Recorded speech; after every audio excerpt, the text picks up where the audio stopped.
Hi everyone, स्वागत है मेरे नए वीडियो में। और आज के इस वीडियो में हम लोग शुरुआत करेंगे एक बहुत ही इम्पॉर्टेंट क्वेश्चन से। इस क्वेश्चन के आंसर को ढूंढने के लिए मैं बहुत ज़्यादा सुबह से ही परेशान हूँ। आज मैं सुबह जब मॉर्निंग वॉक पे जा रही थी तो मेरे साथ जो है मेरा छोटा बेटा भी था। कहता है मम्मी हम लोग चल रहे हैं, इस हमारे घर के बगल में एक आम का पेड़ है। कहता है मम्मी इसको भी साथ ले चलो टहलने के लिए, वॉक के लिए। मैंने कहा नहीं बेटा, वो नहीं जा सकता है हमारे साथ। क्यों नहीं चल सकता? बच्चे ने क्वेश्चन किया, क्यों नहीं चल सकता मम्मी? हम लोग लिविंग थिंग्स हैं, जो प्लांट्स हैं वो भी लिविंग थिंग्स हैं, तो फिर वो हमारे साथ मॉर्निंग वॉक पे क्यों नहीं चल सकता है? अब बेटा मैं बहुत परेशान हूँ कि क्या जवाब दूँ उसको कि भाई हम लोग भी लिविंग ऑर्गेनिज्म है, जो प्लांट है that is also living organism. But जिस तरह हम लोग मॉर्निंग वॉक पे जा रहे हैं वो प्लांट जो है वो मॉर्निंग वॉक इवनिंग वॉक पे नहीं जा सकता। बेटा मैं कैसे समझाऊँ अपने बच्चे को? इस क्वेश्चन से मैं काफ़ी ज़्यादा परेशान हूँ बेटा। इसलिए आज के वीडियो में हम लोग इसी बात पर चर्चा करेंगे, इसी बात पर डिस्कशन करेंगे कि किस तरह से जो हम लोग मोशन है उसको डिस्क्राइब करते हैं। तो स्वागत है मेरे नए वीडियो में। और आज का जो वीडियो है वो है क्लास 9 साइंस लेसन नंबर 4, जिसका नाम है डिस्क्राइबिंग मोशन अराउंड अस। आज हम लोग इस वीडियो में यही डिस्कस करेंगे कि मोशन जो होता है कितने टाइप्स के होते हैं, उस मोशन को हम लोग कैसे डिस्क्राइब करते हैं। ठीक है, अभी हमने कहा कि हमारे बेटे ने कह दिया कि मम्मी प्लांट जो है वो भी मोशन, उनको भी मतलब मॉर्निंग वॉक पे लेके चलो, इवनिंग वॉक पर लेके चलो, क्योंकि वो भी तो एक लिविंग ऑर्गेनिज्म है। तो बेटा हम उसको नहीं समझा पा रहे कि भाई वो मोशन नहीं कर सकता। तो यहाँ पर हम लोग यही जानने की कोशिश करेंगे बेटा कि मोशन जो होते हैं किस तरह से डिस्क्राइब किए जाते हैं, क्या है मोशन। क्योंकि लिविंग थिंग्स तो प्लांट भी हैं और हम लोग भी लिविंग थिंग्स ही हैं। तो मोशन जो है हम लोग ये देखते हैं कि कोई सड़क पे कार चल रही है, साइकिल चल रही है, मोटरसाइकिल चल रही है, तो वो मोशन कर रही है। लेकिन जो प्लांट है, आपने देखा होगा कि जब आप किसी गाड़ी में बैठ करके सफ़र कर रहे होते हैं, चाहे ट्रेन में, चाहे बस में, चाहे मतलब किसी भी गाड़ी में अगर बैठ के आप सफ़र कर रहे हैं, तो आप क्या देखते हो कि लगता है ना कि जो प्लांट्स हैं वो भी मोशन कर रहे हैं। बट रियली में ऐसा होता है बेटा? प्लांट मोशन करते हैं? नो। प्लांट जो है वो लिविंग ऑर्गेनिजम्स तो हैं, लेकिन वो मोशन नहीं कर रहे बेटा। तो अब हम लोग ये जानने की कोशिश करेंगे कि व्हाट इज मोशन, मोशन है क्या। देखिए बेटा, if the position of the object with respect to reference point is change with time, the object is said to be in motion. अगर किसी ऑब्जेक्ट का position with respect to reference point change with respect to time, with respect to referent point, then this is called motion. मतलब ये ना बेटा कि जो motion होता है, कोई भी ऑब्जेक्ट मोशन में कब कहा जाता है? जब उसका पोजीशन चेंज होता है with respect to time, with respect to reference point, तब उसको हम लोग मोशन में कहते हैं। मान लीजिए एक कार सड़क के किनारे खड़ी है, हमने 1 घंटे बाद देखा वहीं खड़ी है, 2 घंटे बाद देखा वहीं खड़ी है, 3 घंटे बाद देखा वहीं खड़ी है, 10 घंटे बाद देखा वहीं खड़ी है, 8 घंटे बाद देखा वहीं खड़ी है। तो वो कार जो है ना, टाइम तो चेंज हो रहा है, 1 घंटा 2 घंटा 3 घंटा टाइम चेंज हो रहा है, लेकिन कार का पोजीशन नहीं चेंज हो रहा है। तो वो कार जो है रेस्ट में है। लेकिन वही अगर कार को आपने देखा 10 बजे यहाँ पर है, 10:15 पे कहीं और चली गई, 10:20 पे कहीं और चली गई, तो उसका पोजीशन चेंज हो रहा है। तो उसको हम लोग कहेंगे कि वो मोशन कर रहा है with respect to time. Time बढ़ रहा है तो टाइम के साथ साथ उसका पोजीशन भी चेंज हो रहा है, तो वो मोशन में है। लेकिन वही अगर कार का पोजीशन टाइम के साथ साथ चेंज नहीं होता तो फिर उसको हम लोग मोशन में नहीं कहते। ठीक है, तो वही इसमें लिखा गया है, if the position of the object with respect to reference point is change with time, the object is said to be motion. अब बेटा आपको यहाँ पे एक चीज परेशान कर रहा होगा, दैट इज रेफरेंस पॉइंट। ये रेफरेंस पॉइंट क्या होता है बेटा? रेफरेंस पॉइंट क्या होता है? ठीक है, देखिए रेफरेंस पॉइंट क्या है? टू लोकेट, ओ है बेटा, to locate an object we have to choose some suitable reference point, the reference point is called origin.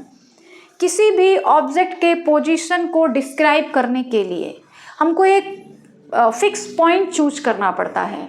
उस फिक्स पॉइंट को ही हम लोग कहते हैं रेफरेंस पॉइंट। फॉर एग्जाम्पल, मान लो मैंने कहा कि भाई जितने भी हमारे स्टूडेंट्स हैं, आज हमारे घर में जो है कोई फंक्शन है, पार्टी रखा है मैंने, सारे लोग आइए, ठीक है। सबने पूछा मैम कहाँ रहती हैं, मैंने जवाब दे दिया कि भाई मैं जो है उत्तर प्रदेश में रहती हूँ। तो क्या सारे बच्चे मेरे घर आ जाएंगे? मैंने उनको अपना एड्रेस बता दिया? नहीं बेटा, मैंने उनको अपना एड्रेस नहीं बताया है, क्योंकि उत्तर प्रदेश जो है बहुत बड़ा है। अब वो पूरे उत्तर प्रदेश में कहाँ कहाँ मुझे ढूंढेंगे? तो फिर मैंने क्या किया, एक उनको क्लू दे दिया कि भाई उत्तर प्रदेश के देवरिया डिस्ट्रिक्ट में मैं रहती हूँ। तो ये जो देवरिया डिस्ट्रिक्ट है ना बेटा, ये रेफरेंस पॉइंट हो गया। अब बच्चे कहाँ जाएंगे? उत्तर प्रदेश में घूमने की जरूरत नहीं है, वो डायरेक्ट कहाँ जाएंगे? देवरिया जिले में जाएंगे। तो ये देवरिया जिला जो है एक रेफरेंस पॉइंट हो गया। अब अभी भी देवरिया जिला तो इतना छोटा है नहीं, देवरिया डिस्ट्रिक्ट जो इतना छोटा है नहीं, बहुत बड़ा है। तो फिर उसमें मुझे कहाँ कहाँ ढूंढेंगे लोग? तो मैंने कहा कि भाई मैं देवरिया जिले के 20 किलोमीटर आगे पकड़ी बाजार में रहती हूँ। तो फिर उनको ये पकड़ी बाजार जो है ये क्या हो गया? रेफरेंस पॉइंट हो गया। तो अब जो है बच्चों को पता चल गया होगा कि मेरा घर कहाँ पे है। पकड़ी बाजार में मकान नंबर 361। तो पहले जो था देवरिया डिस्ट्रिक्ट जो था रेफरेंस पॉइंट था, उसके बाद पकड़ी बाजार रेफरेंस पॉइंट हो गया, उसके बाद मकान नंबर 361 ये रेफरेंस पॉइंट हो गया। आई बात समझ में? तो किसी भी चीज़ के पोजीशन को डिस्क्राइब करने के लिए आपको किसी न किसी रेफरेंस पॉइंट की ज़रूरत होती है, किसी न किसी एक क्या कहा जाए ओरिजिन की ज़रूरत होती है, जहाँ से हम चीज़ों के पोजीशन को अच्छे से डिस्क्राइब कर सकते हैं। दैट इज़ कॉल्ड, मतलब वही जो होता है रेफरेंस पॉइंट होता है। तो वही बात लिखी गई है, टू लोकेट एन ऑब्जेक्ट, किसी ऑब्जेक्ट के पोजीशन को लोकेट करने के लिए we have to choose some suitable reference point. ये रेफरेंस पॉइंट कोई फिक्स पॉइंट नहीं है, ये हम लोग अपने हिसाब से चूज करते हैं। जैसे अब है कि हमारे घर के बगल में क्या है, एक स्कूल है ब्राइट फ्यूचर एकेडमी, ठीक है। तो मैं बच्चों को रेफरेंस पॉइंट क्या बताऊंगी कि भाई आप देवरिया ज़िले से 20 किलोमीटर आगे पकड़ी बाजार में जाइएगा और वहाँ पे ब्राइट फ्यूचर एकेडमी है, वहीं पर उसके बगल में जो है हमारा घर है। तो ये ब्राइट फ्यूचर एकेडमी क्या हो गया बेटा? रेफरेंस पॉइंट हो गया। किसके पोजीशन को डिस्क्राइब करने के लिए? हमारा जो घर है उसके पोजीशन को डिस्क्राइब करने के लिए ब्राइट फ्यूचर एकेडमी जो हो गया वो क्या हो गया? रेफरेंस पॉइंट हो गया। तो अब देखिए रेफरेंस पॉइंट कोई फिक्स नहीं होता है, जगह के हिसाब से रेफरेंस पॉइंट चेंज होता रहता है। अरे बात समझ में? अगर आप देवरिया में आ गए, देवरिया से फिर भाई पता लगाओ पकड़ी बाजार का है, वहाँ आ गए, फिर पता लगाओ कि भाई ब्राइट फ्यूचर एकेडमी कहाँ है, वहाँ पे आ गए, जस्ट उसके बगल में मेरा घर है। तो bright future academy is the reference point for the position of my house. अरे बात समझ में? मेरे हाउस का जो रेफरेंस पॉइंट है वो ब्राइट फ्यूचर एकेडमी है। इतनी बात क्लियर हो गई कि जो रेफरेंस पॉइंट होता है वो क्या होता है? क्लियर है ना बेटा? चलिए आगे बढ़ते हैं। The reference point is called origin. जो रेफरेंस पॉइंट होता है दैट इज कॉल्ड ऑरिजिन। उसी को हम लोग ऑरिजिन मानकर उसी के इर्द गिर्द चारों ओर हम लोग अपनी चीज जो ऑब्जेक्ट्स होते हैं उसके पोजीशन को डिफाइन करते हैं, ठीक है। जैसे हमने कहा ना कि ब्राइट फ्यूचर एकेडमी के बगल में मेरा घर है, तो bright future academy is the reference point. Clear? चलिए आगे बढ़ा जाए। अब ये रिलेटिव मोशन क्या है बेटा? देखो बेटा, the state of rest and motion are known as relative motion. Relative motion क्या है? The state of rest and motion are known as relative motion. मतलब ये ना बेटा कि रिलेटिव मोशन जो है, या रिलेटिव स्टेट्स भी बोल सकते हो बेटा, इसको रिलेटिव मोशन कहिए या कहिए रिलेटिव स्टेट्स, ठीक है।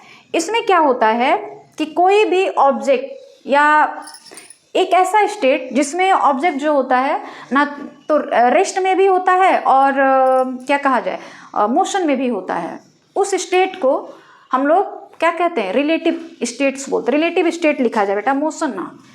रिलेटिव स्टेट्स ये क्या होते हैं? मोशन ना लिखिए बेटा, रिलेटिव स्टेट। अब रिलेटिव स्टेट है क्या बेटा? देखो, the state of rest and motion are known as relative state. एक ऐसा स्टेट जो मोशन में भी हो और जो रेस्ट में भी हो, ऐसे स्टेट को रिलेटिव स्टेट्स बोलते हैं। कुछ समझ आया है? नहीं समझ आया होगा। अब ध्यान से सुनिएगा। मान लीजिए मैं और मेरे दोस्त या मेरी पूरी फैमिली जो है, हम लोग किसी बस में सफ़र कर रहे हैं। ठीक है, मैं और मेरी पूरी फैमिली जो है, हम लोग किसी बस में सफ़र कर रहे हैं। मैं बस में सफ़र कर रही हूँ, साइड में सड़क जहाँ बस रुकी, मतलब हम लोग बस में सफ़र कर रहे हैं और साइड में हमने देखा कि हमारे एक जान पहचान का कोई स्टूडेंट्स है, वो खड़ा है, वो मुझे बस में से हाय मतलब बाहर से हाय हाय कर रहा है। ठीक है, तो अगर आप उस स्टूडेंट के नज़रिए से देखेंगे तो मैं और मेरी फैमिली क्या कर रहे हैं? मोशन कर रहे हैं, क्योंकि हमारा स्टूडेंट जो है वो सड़क के बगल में खड़ा हुआ है। ध्यान से समझना बेटा कि मेरा एक स्टूडेंट है जो सड़क के बगल में खड़ा हुआ है और मैं और मेरी फैमिली बस के अंदर बैठे हुए हैं और सफ़र कर रहे हैं। तो अगर स्टूडेंट जो है उसके हिसाब से हम लोग देखें तो मैं और मेरी फैमिली क्या कर रहे हैं? मोशन कर रहे हैं। हम लोग दोनों, मतलब हम लोग सारे लोग क्या कर रहे हैं? मोशन कर रहे हैं, क्योंकि बस भी मोशन कर रही है। तो बस के अंदर हम लोग बैठे हैं तो हम लोग भी मोशन ही कर रहे हैं। ठीक है, अब थोड़ा ध्यान से सुनिएगा। तो ये तो उस स्टूडेंट के हिसाब से, उस स्टूडेंट के रिस्पेक्ट में हम लोग मोशन में हैं। लेकिन अगर बस के अंदर की बात करी जाए, अगर बस के अंदर की बात करी जाए तो मैं जो है मैं अपनी फैमिली के बारे में क्या कहूँगी कि मेरी फैमिली जो है बस में रेस्ट के पोजीशन में है, क्योंकि भाई सीट पे हम लोग बैठे हैं ना। तो अगर मैं कहूँ कि भाई हम लोग जो है बस में बैठे हुए हैं, बस में रेस्ट के पोजीशन में हैं, लेकिन वही जो सड़क पे खड़ा है उसके हिसाब से देखा जाए तो हम और हमारी फैमिली जो है मोशन कर रहे हैं। अगर बस के अंदर मैं बैठी हूँ तो हमारे हिसाब से देखेंगे तो जो हमारी फैमिली है वो क्या करे? रेस्ट में है। अब देखिए दो चीज़ें आ गई कि नहीं? हमारा स्टूडेंट जो है उसके हिसाब से मैं और मेरी फैमिली मोशन में है, मोशन कर रहे हैं, लेकिन बस के अंदर मेरे हिसाब से मेरी फैमिली जो है रेस्ट में है, मोशन नहीं कर रही, रेस्ट के पोजीशन में। तो ये रिलेटिव स्टेट्स हो गए। यहाँ पे रिलेटिव मोशन यूज होता है। कोई ऑब्जेक्ट मोशन भी कर रहा है, रेस्ट में भी है, तो यहाँ पे रिलेटिव मोशन का यूज होता है। That is called relative motion. उसी को हम लोग रिलेटिव मोशन कह रहे हैं। आ रही बात समझ में? तो ये रिलेटिव मोशन हो गया, रिलेटिव स्टेट्स हो गए। क्लियर है? अब जैसे हम लोग अर्थ पर हैं, ठीक है, ये हमारा मान लो अर्थ है, ठीक, अर्थ पे हम लोग सारे लोग हैं, हम लोग सारे लोग जो हैं अर्थ पर हैं, ठीक है। तो अगर किसी एक इंसान से पूछा जाए कि भाई तुम रेस्ट में हो कि मोशन में हो, तो वो इंसान कहेगा भाई हम लोग अर्थ पे हैं, रेस्ट में हैं, ठीक है। अर्थ पे सारे लोग अपने अपने पोजीशन को इंक्लूड किए हुए हैं, सारे लोग जो हैं रेस्ट के पोजीशन में हैं, अर्थ पे जितने रहने वाले लोग हैं, ठीक है। लेकिन वही अगर हम किसी दूसरे प्लैनेट पर जाकर देखें तो अर्थ पे रहने वाले जितने भी लोग हैं सारे लोग मोशन कर रहे हैं। क्यों भाई? क्योंकि अर्थ हमारी मोशन कर रही है। जो हमारी अर्थ है वो सन के चारों ओर क्या कर रही है? मोशन कर रही है, राउंड मार रही है। तो दूसरे प्लैनेट पर अगर हम जाकर देखते हैं तो जो हमारा अर्थ है वो मोशन कर रहा है, अर्थ के साथ साथ हम लोग भी मोशन कर रहे हैं। लेकिन अर्थ पे रहने वाले जितने लोग हैं उनके हिसाब से देखा जाए तो सारे लोग रेस्ट में हैं। तो ये रिलेटिव स्टेट्स हो गए, ये रिलेटिव मोशंस हो गए। आ रही है ना बात समझ में कि रिलेटिव मोशन क्या हुआ? क्लियर है? तो रिलेटिव मोशन को डिफाइन करने के लिए ना उसका जो एटमॉस्फेयर होता है उस पर देखा जाता है कि वो एटमॉस्फेयर कैसा है, उसके हिसाब से बताया जाता है कि जो ऑब्जेक्ट है वो मोशन के पोजीशन में है कि रेस्ट के पोजीशन में है। क्लियर है? समझ आ गया? रिलेटिव स्टेट, रिलेटिव मोशन, ठीक है। आगे बढ़ा जाए अब, चलिए। जैसे देखिए यहाँ लिखा है a person inside a moving बस find his fellow passenger at rest. अब एक पर्सन जो है बस के अंदर बैठा हुआ है और वो ये कह रहा है कि उसके अदर जितने पैसेंजर्स हैं बस में वो सारे रेस्ट में हैं। जैसे मैंने अभी बताया ना कि मैं और मेरी फैमिली बस में सफ़र कर रहे हैं, तो बगल में हमारा एक स्टूडेंट सड़क पे खड़ा है, तो वो कह रहा है कि भाई हम लोग जो है मोशन में है। लेकिन अगर मुझसे पूछा जाएगा बस के अंदर तो मैं यही कहूँगी कि मेरी फैमिली जो है बस के अंदर रेस्ट की पोजिशन में है। तो एटमॉस्फेयर पे डिपेंड करता है कि आप किस हिसाब से, किस बेस पर उसके मोशन को डिफाइन कर रहे हैं। अरे बात समझ में? जैसे हमने कहा ना अभी कि अगर हम लोग अर्थ पे सारे लोग हैं तो एक दूसरे के नज़रिए से हम लोग क्या है? रेस्ट में हैं। हमारा घर, हम लोग, सारे लोग रेस्ट में हैं। लेकिन वही आप दूसरे प्लैनेट पर जाकर देखोगे तो हम लोग सारे लोग जो हैं मोशन के पोजीशन में हैं। तो ये रिलेटिव मोशन हो गया, that is the relative states. आगे बढ़ा जाए। अब आते हैं बेटा डिस्टेंस। डिस्टेंस को हम लोग हिंदी में कहते हैं बेटा दूरी। दूरी शब्द सबको पता है दूरी क्या है, डिस्टेंस क्या है, ठीक है। देखिए क्या है, the distance travelled by an object is the length of actual path travelled by the object during the motion. हमने अभी कहा कि हमारा घर जो है वो पकड़ी बाजार में है, ठीक है। चलिए, पकड़ी बाजार से देवरिया जो है लगभग 18 किलोमीटर है, ठीक है, ये भी बात सही है। लेकिन पकड़ी बाजार से देवरिया जाने के कई रास्ते हैं। पकड़ी बाजार से देवरिया जाने के कई रास्ते हैं। कोई रास्ता जो है अगर आप जाओगे तो लगभग 18 किलोमीटर पड़ेगा। किसी शॉर्टकट रास्ते का यूज़ करोगे तो आपका जो डिस्टेंस है पकड़ी टू देवरिया मान लीजिए 15 किलोमीटर हो गया। कोई और अगर आप रास्ता यूज़ करते हो तो वहाँ पे जो डिस्टेंस है पकड़ी और देवरिया के बीच में वो जो है मान लीजिए 20 किलोमीटर हो गया, ठीक है। तो पकड़ी से देवरिया के बीच में 3 रास्ते हैं। तीनों रास्तों का जो लेंथ है वो अलग अलग है। एक लेंथ है मान लीजिए 15 किलोमीटर, एक की लेंथ है 18 किलोमीटर और एक का लेंथ है 20 किलोमीटर, ठीक है। तो आप कौन सा रास्ता चूज करते हो पकड़ी से देवरिया जाने के लिए, 20 किलोमीटर वाला, 18 किलोमीटर वाला या फिर 15 किलोमीटर वाला? आप जो भी रास्ता यूज़ करोगे और उस रास्ते को पकड़ के देवरिया चले जाओगे तो जितना आपने डिस्टेंस कवर किया, आपके रास्ते की जो लंबाई हुई, दैट इज कॉल्ड डिस्टेंस। उसी को हम लोग क्या कहेंगे, डिस्टेंस कहेंगे। जैसे मान लो पकड़ी यहाँ है और ये देवरिया है, ठीक है। 3 रास्ते हैं पकड़ी से देवरिया जाने के, इस तरीके से। ये 20 किलोमीटर वाला डिस्टेंस है, ये 15 किलोमीटर वाला डिस्टेंस है, ये 17 किलोमीटर वाला डिस्टेंस है। अब आपको जो सुविधा लगता है, बहुत सारे केसेस होते हैं जिससे आपको जो इजी पर पड़े वो आप रास्ता चूज कर सकते हो। तो मान लो कि आप इस रास्ते देवरिया गए तो आपके रास्ते की लंबाई कितनी हुई, 20 किलोमीटर, यानी डिस्टेंस जो हो गया वो कितना हो गया, 20 किलोमीटर। आप इस रास्ते से अगर गए देवरिया तो आपका जो डिस्टेंस हो गया 17 किलोमीटर। अब ये डिस्टेंस हो गया, ठीक है। डिस्प्लेसमेंट क्या होता है बेटा, displacement shortest distance between initial position to final position is called displacement. तो डिस्टेंस समझ आया, पहले डिस्टेंस को क्लियर करते हैं। डिस्टेंस समझ आया कि आप पकड़ी से देवरिया गए तो आपके रास्ते की लंबाई कितनी हुई। आप कोई ऐसा इंस्ट्रूमेंट ले लीजिए जिससे पता चलता जाए कि भाई आप कितने डिस्टेंस कवर कर रहे हैं। तो आपके रास्ते की लंबाई जितनी होगी दैट इज द डिस्टेंस, उसी को हम लोग डिस्टेंस बोलते हैं, ठीक है। Okay, it is scalar quantity. जो डिस्टेंस है बेटा वो कैसी क्वांटिटी होती है, स्केलर क्वांटिटी। अब आपको ये भी पता होना चाहिए भाई स्केलर क्वांटिटी क्या है, वेक्टर क्वांटिटी क्या है।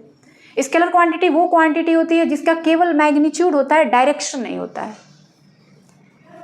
और वेक्टर क्वांटिटी वो होती है जिसमें मैग्नीट्यूड के साथ साथ डायरेक्शन भी होता है, that is the called vector quantity which have magnitude and direction, both are called vector quantity which have only magnitude not direction, that is called scalar quantity.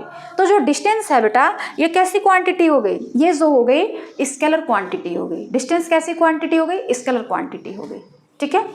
आगे the SI unit of distance is metre. जो SI unit of distance होता है that is the metre. SI unit of distance क्या हो गया बेटा, metre हो गया। क्लियर है, तो डिस्टेंस क्लियर हो गया आपको, कोई दिक्कत तो नहीं है ना।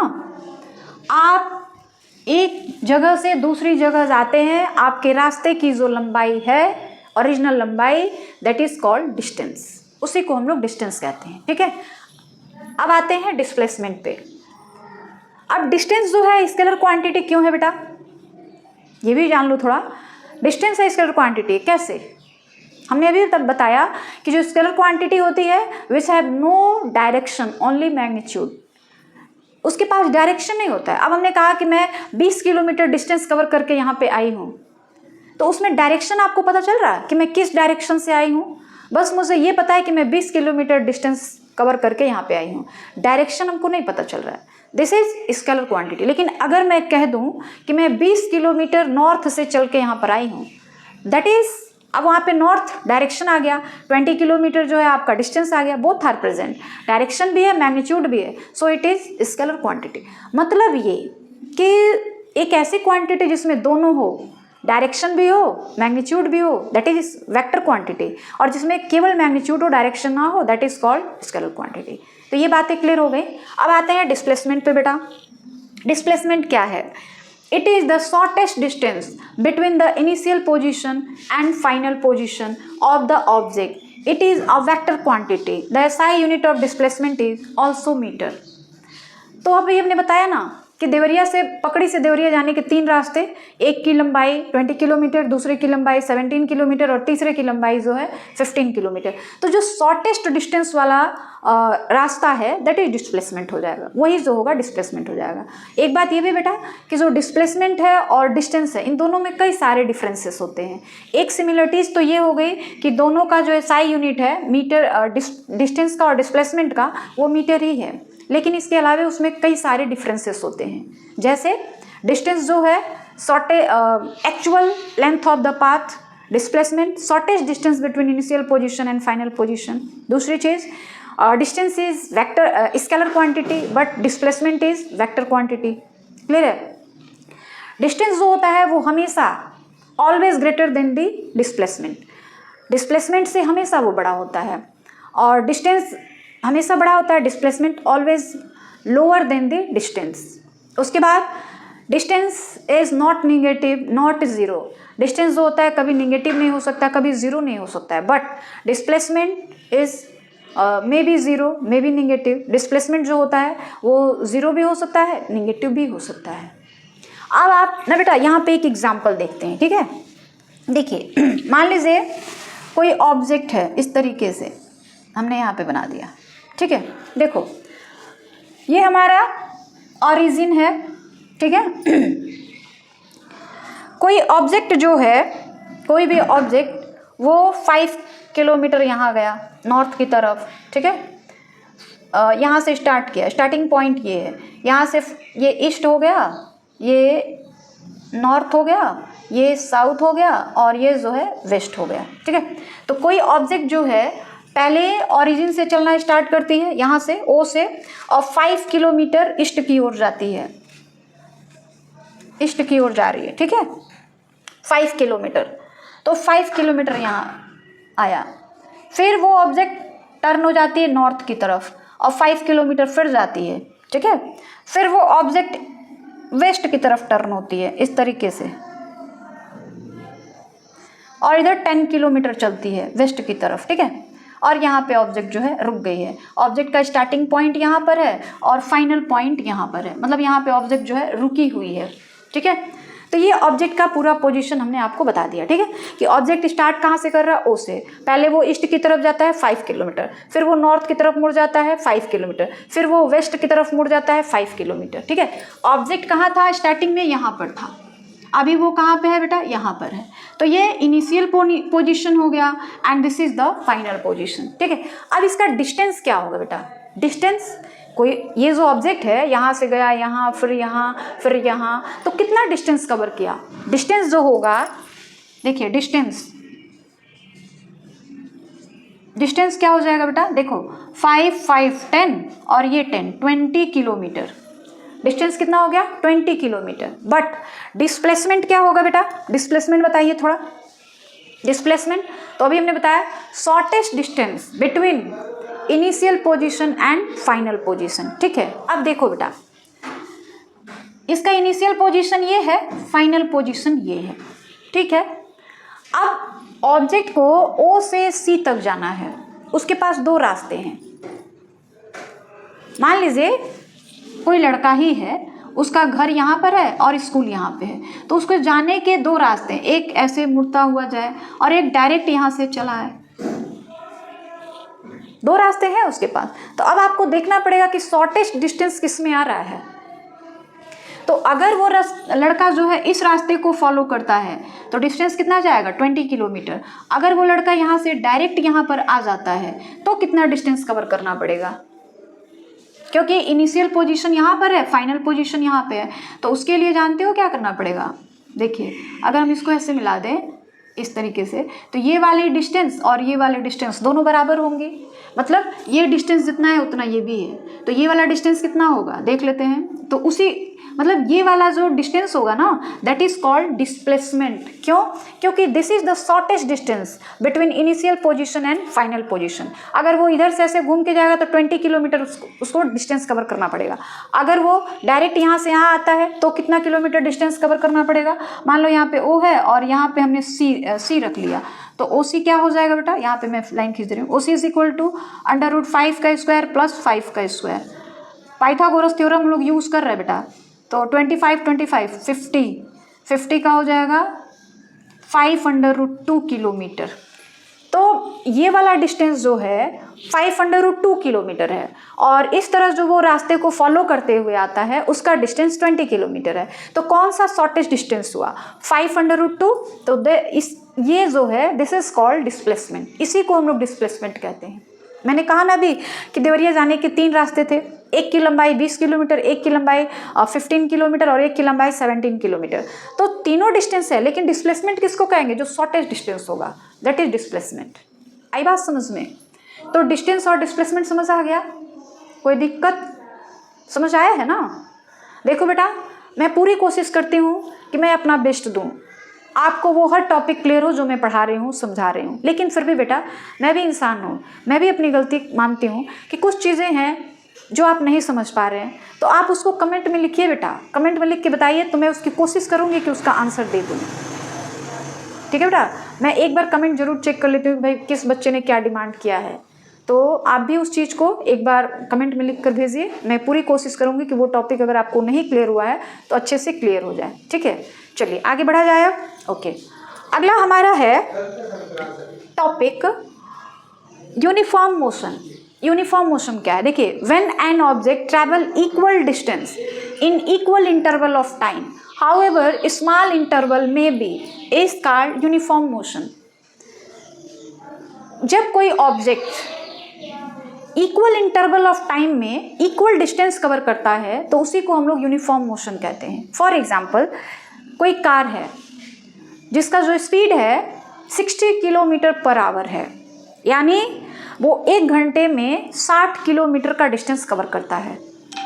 तो अगर उसका मोशन यूनिफॉर्म है तो वो 2 घंटे में कितना कवर करेगा, 120। 3 घंटे में कितना कवर करेगा, 180। यानी पहले घंटे में 60 किलोमीटर, फिर अगले दूसरे घंटे में 60 किलोमीटर, फिर अगले तीसरे घंटे में 60 किलोमीटर, तो 60 180।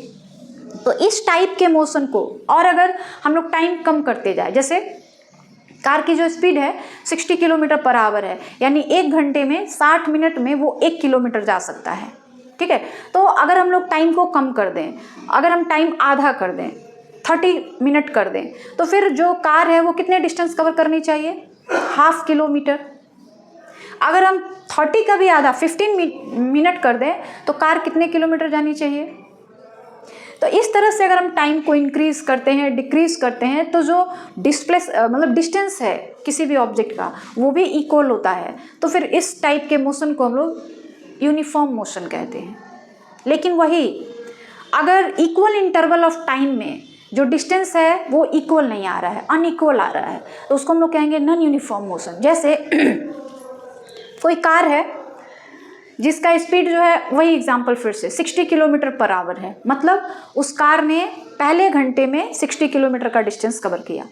अगर यूनिफॉर्म मोशन होता तो दूसरे घंटे में 120, यानी 2 घंटे में वो 120 किलोमीटर डिस्टेंस कवर करता। लेकिन चूंकि ये जो मोशन है यूनिफॉर्म नहीं है, तो पहले घंटे में 60 किलोमीटर गया, दूसरे घंटे में वो 70 किलोमीटर चला गया। This is not uniform motion, ये जो है नॉन यूनिफॉर्म मोशन है। क्योंकि अगर पहले घंटे में वो 60 किलोमीटर जाता है तो अगले घंटे में भी उसको 60 किलोमीटर का ही डिस्टेंस कवर करना चाहिए, तब वो मोशन जो होगा यूनिफॉर्म होगा, अदरवाइज वो नॉन यूनिफॉर्म हो गया। तो आई थिंक ये समझ आ गया होगा कि यूनिफॉर्म मोशन क्या है और नॉन यूनिफॉर्म मोशन क्या है।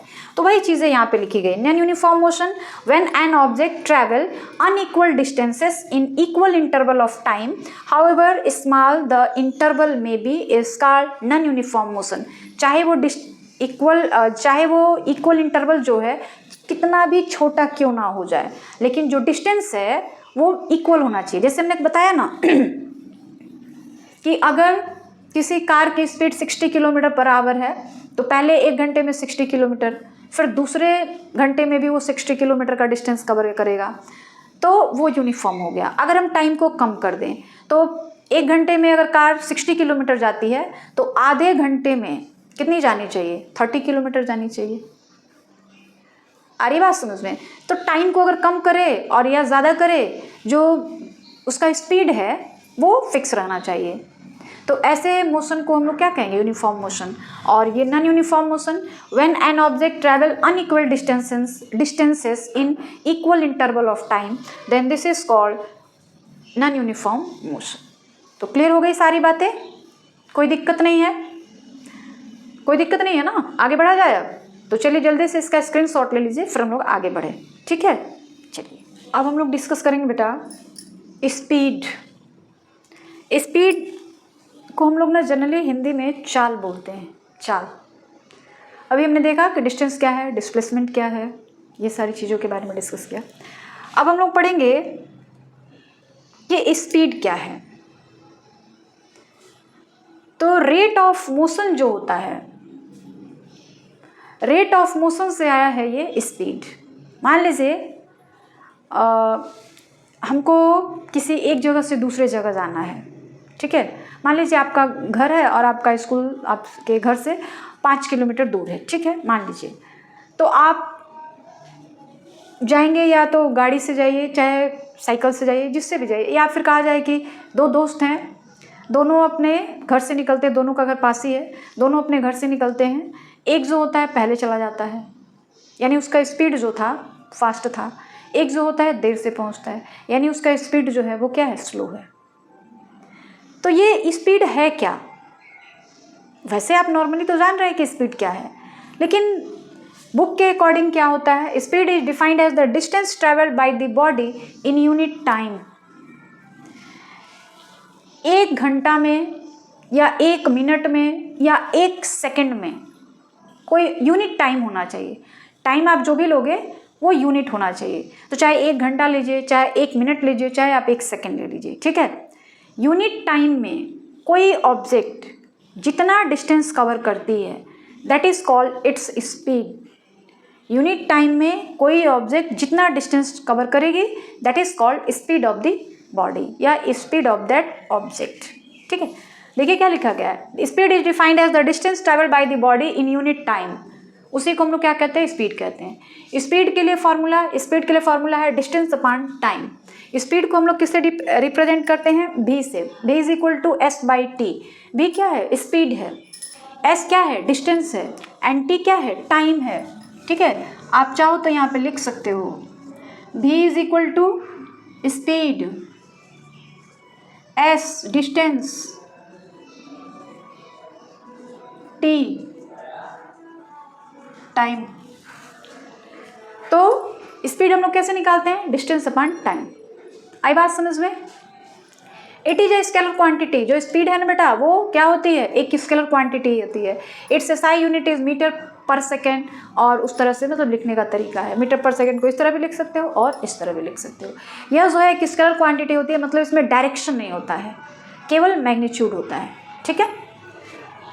उसके बाद एवरेज स्पीड क्या होता है? It is defined as the total distance travelled divided by total time taken. जो टोटल डिस्टेंस किसी ऑब्जेक्ट के थ्रू कवर की जाती है और टोटल टाइम जो लगता है, दोनों को अगर डिवाइड कर दिया जाए that is called average speed, ठीक है। एवरेज स्पीड को हम लोग इस तरह दिखाते हैं, total distance upon total time, या v a b is equal to s by t. S क्या है? डिस्टेंस है। टी क्या है? टाइम है। तो आप चाहो तो यहाँ लिख सकते हो बेटा भी ए भी एवरेज स्पीड,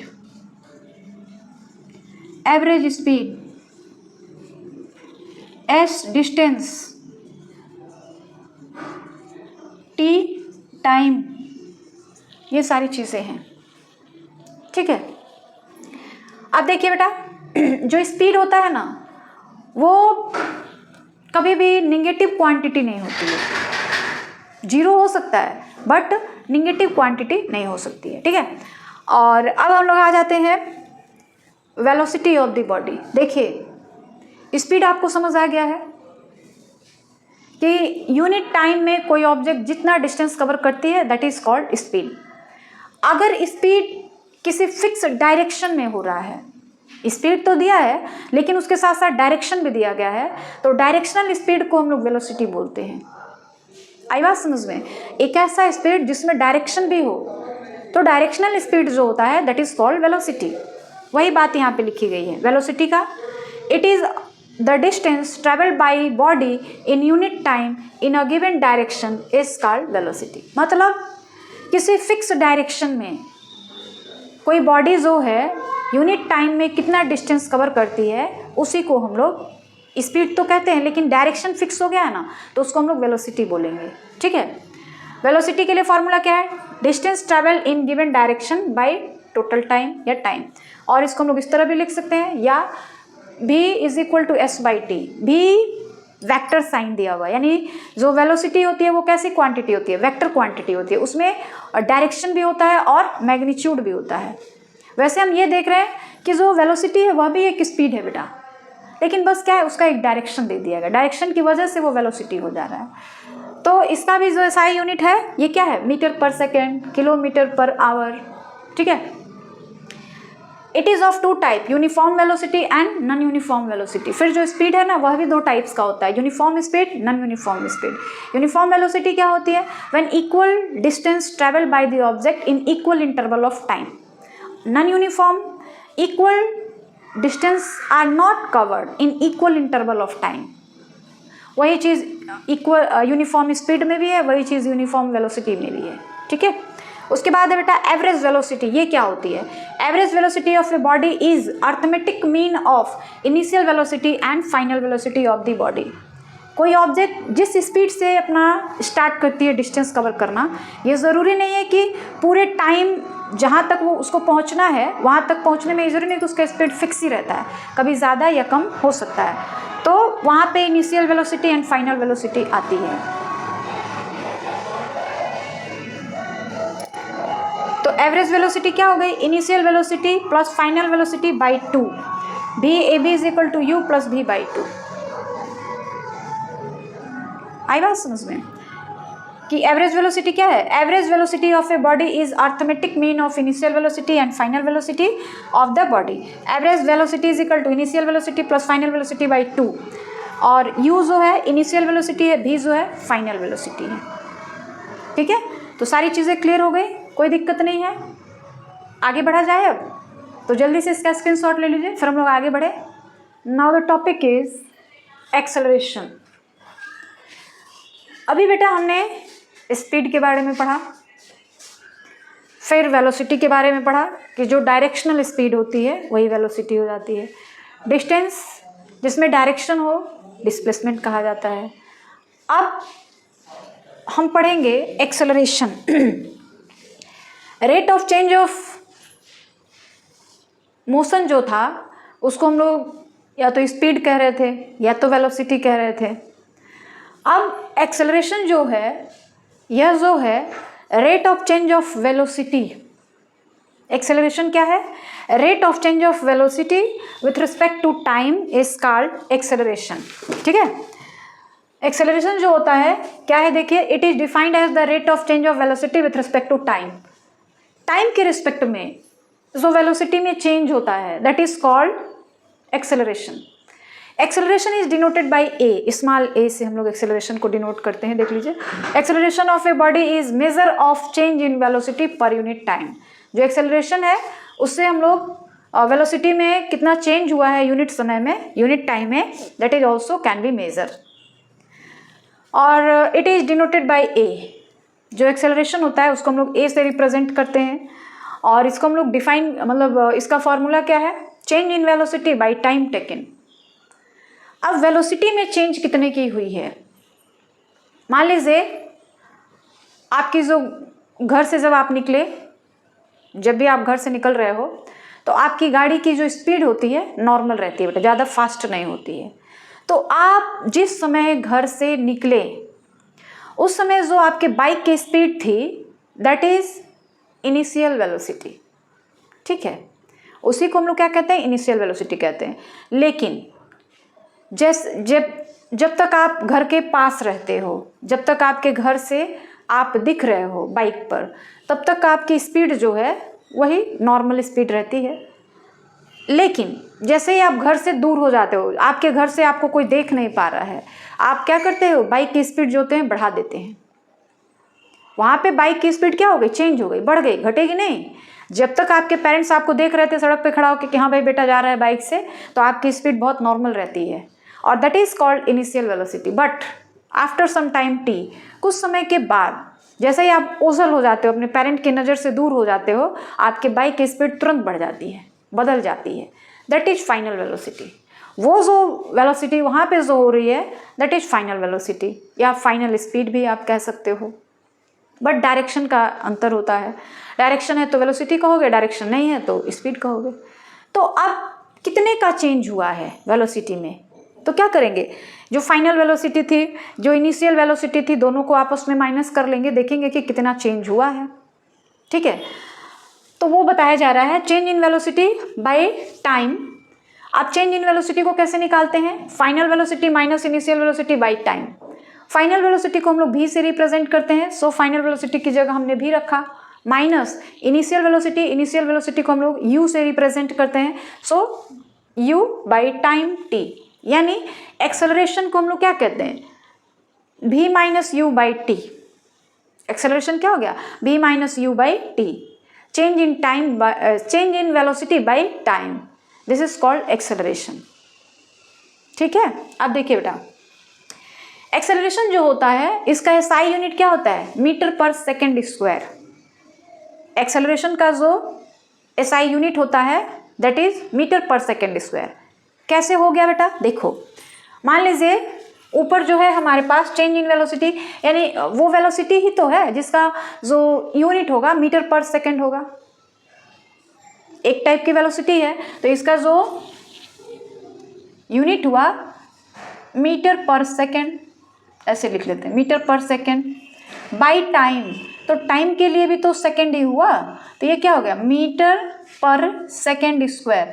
इसलिए जो एक्सेलरेशन होता है उसका जो SI यूनिट होता है that is called metre per second square, ठीक है। कैसे आया, समझ आ गया आपको कि जो SI unit of acceleration metre per second square है वो कैसे आता है, क्लियर हो गया है। चलिए आगे बढ़ा जाए। अब एक्सेलरेशन में भी 3 केसेस आ जाते हैं। अगर एक्सेलरेशन जो है 0 के बराबर हो जा रहा है, यानी v minus u by t की जो वैल्यू आपने कैलकुलेट की है that is 0, then body is moving in a straight line with uniform velocity. अगर v minus u by t की वैल्यू 0 आ गई तो बॉडी जो है आपका वो यूनिफॉर्म वेलोसिटी से मूव कर रहा है, स्ट्रेट लाइन में मोशन कर रहा है। जब वेलोसिटी यूनिफॉर्म होगी तो वहाँ पे जो चेंज निकाला जाएगा वो तो 0 आएगा। v की वैल्यू जितनी होगी u की वैल्यू भी इतनी ही होगी, क्योंकि जो हमारा जो ऑब्जेक्ट है वो यूनिफॉर्म वेलोसिटी से मूव कर रहा है।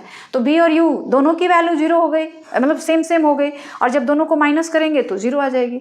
इसलिए अगर एक्सेलरेशन 0 आ जाता है, यहाँ पे आप रख के देख सकते हो, v minus u by t is equal to 0, then body is moving in a straight line with uniform velocity. ये पहला केस हो गया, ठीक है। इफ a यानी v minus u by t greater than 0, यानी कोई पॉजिटिव क्वांटिटी आ जाती है, कोई पॉजिटिव नंबर आ जाता है, then the velocity of body increases with time. जो वेलोसिटी होती है बॉडी की टाइम के साथ इंक्रीज करती है, और direction of acceleration is in the direction of velocity. जो डायरेक्शन ऑफ एक्सेलरेशन है वो वेलोसिटी के डायरेक्शन में ही है, मतलब जिस डायरेक्शन में एक्सेलरेशन काम कर रहा है उसी डायरेक्शन में वेलोसिटी भी है। आ रही बात समझ में। Next, if v minus u by T less than 0, यानी कोई निगेटिव क्वांटिटी आ जाती है, -3, -4, -6, -8, कुछ भी माइनस में अगर आ जाता है तो क्या होता है, then the velocity of the body, then the velocity of the body, यहाँ पे देखिए बेटा बॉडी में वाई छूटा है, decreases with time and it is called retardation. वहाँ पे अगर एक्सेलरेशन जो होता है माइनस में आ गया तो उसको हम लोग रिटार्डेशन कहते हैं। और वहाँ पे एक्सेलरेशन का डायरेक्शन जो होता है वेलोसिटी के डायरेक्शन के अपोजिट में हो जाता है। फॉर एग्जाम्पल कोई गाड़ी मूव कर रही है, ठीक है, मोशन में है, आप उस पर ब्रेक लगाते हैं। मान लीजिए आप उसको ब्रेक लगा रहे हो, तो ब्रेक लगाते हो तो क्या होता है, उसका स्पीड जो होता है वो स्लो होने लगता है। धीरे धीरे स्लो होते होते होते जो वेलोसिटी हो रही है वो क्या हो जाए, एकदम से जीरो हो जा रही है, आपकी गाड़ी जो है रुक जा रही है। तो वहाँ पे भी एक्सेलरेशन वर्क कर रहा है, लेकिन वो क्या कर रहा है, वेलोसिटी को डिक्रीज कर रहा है। वेलोसिटी धीरे धीरे डिक्रीज होते होते जीरो हो जाएगी।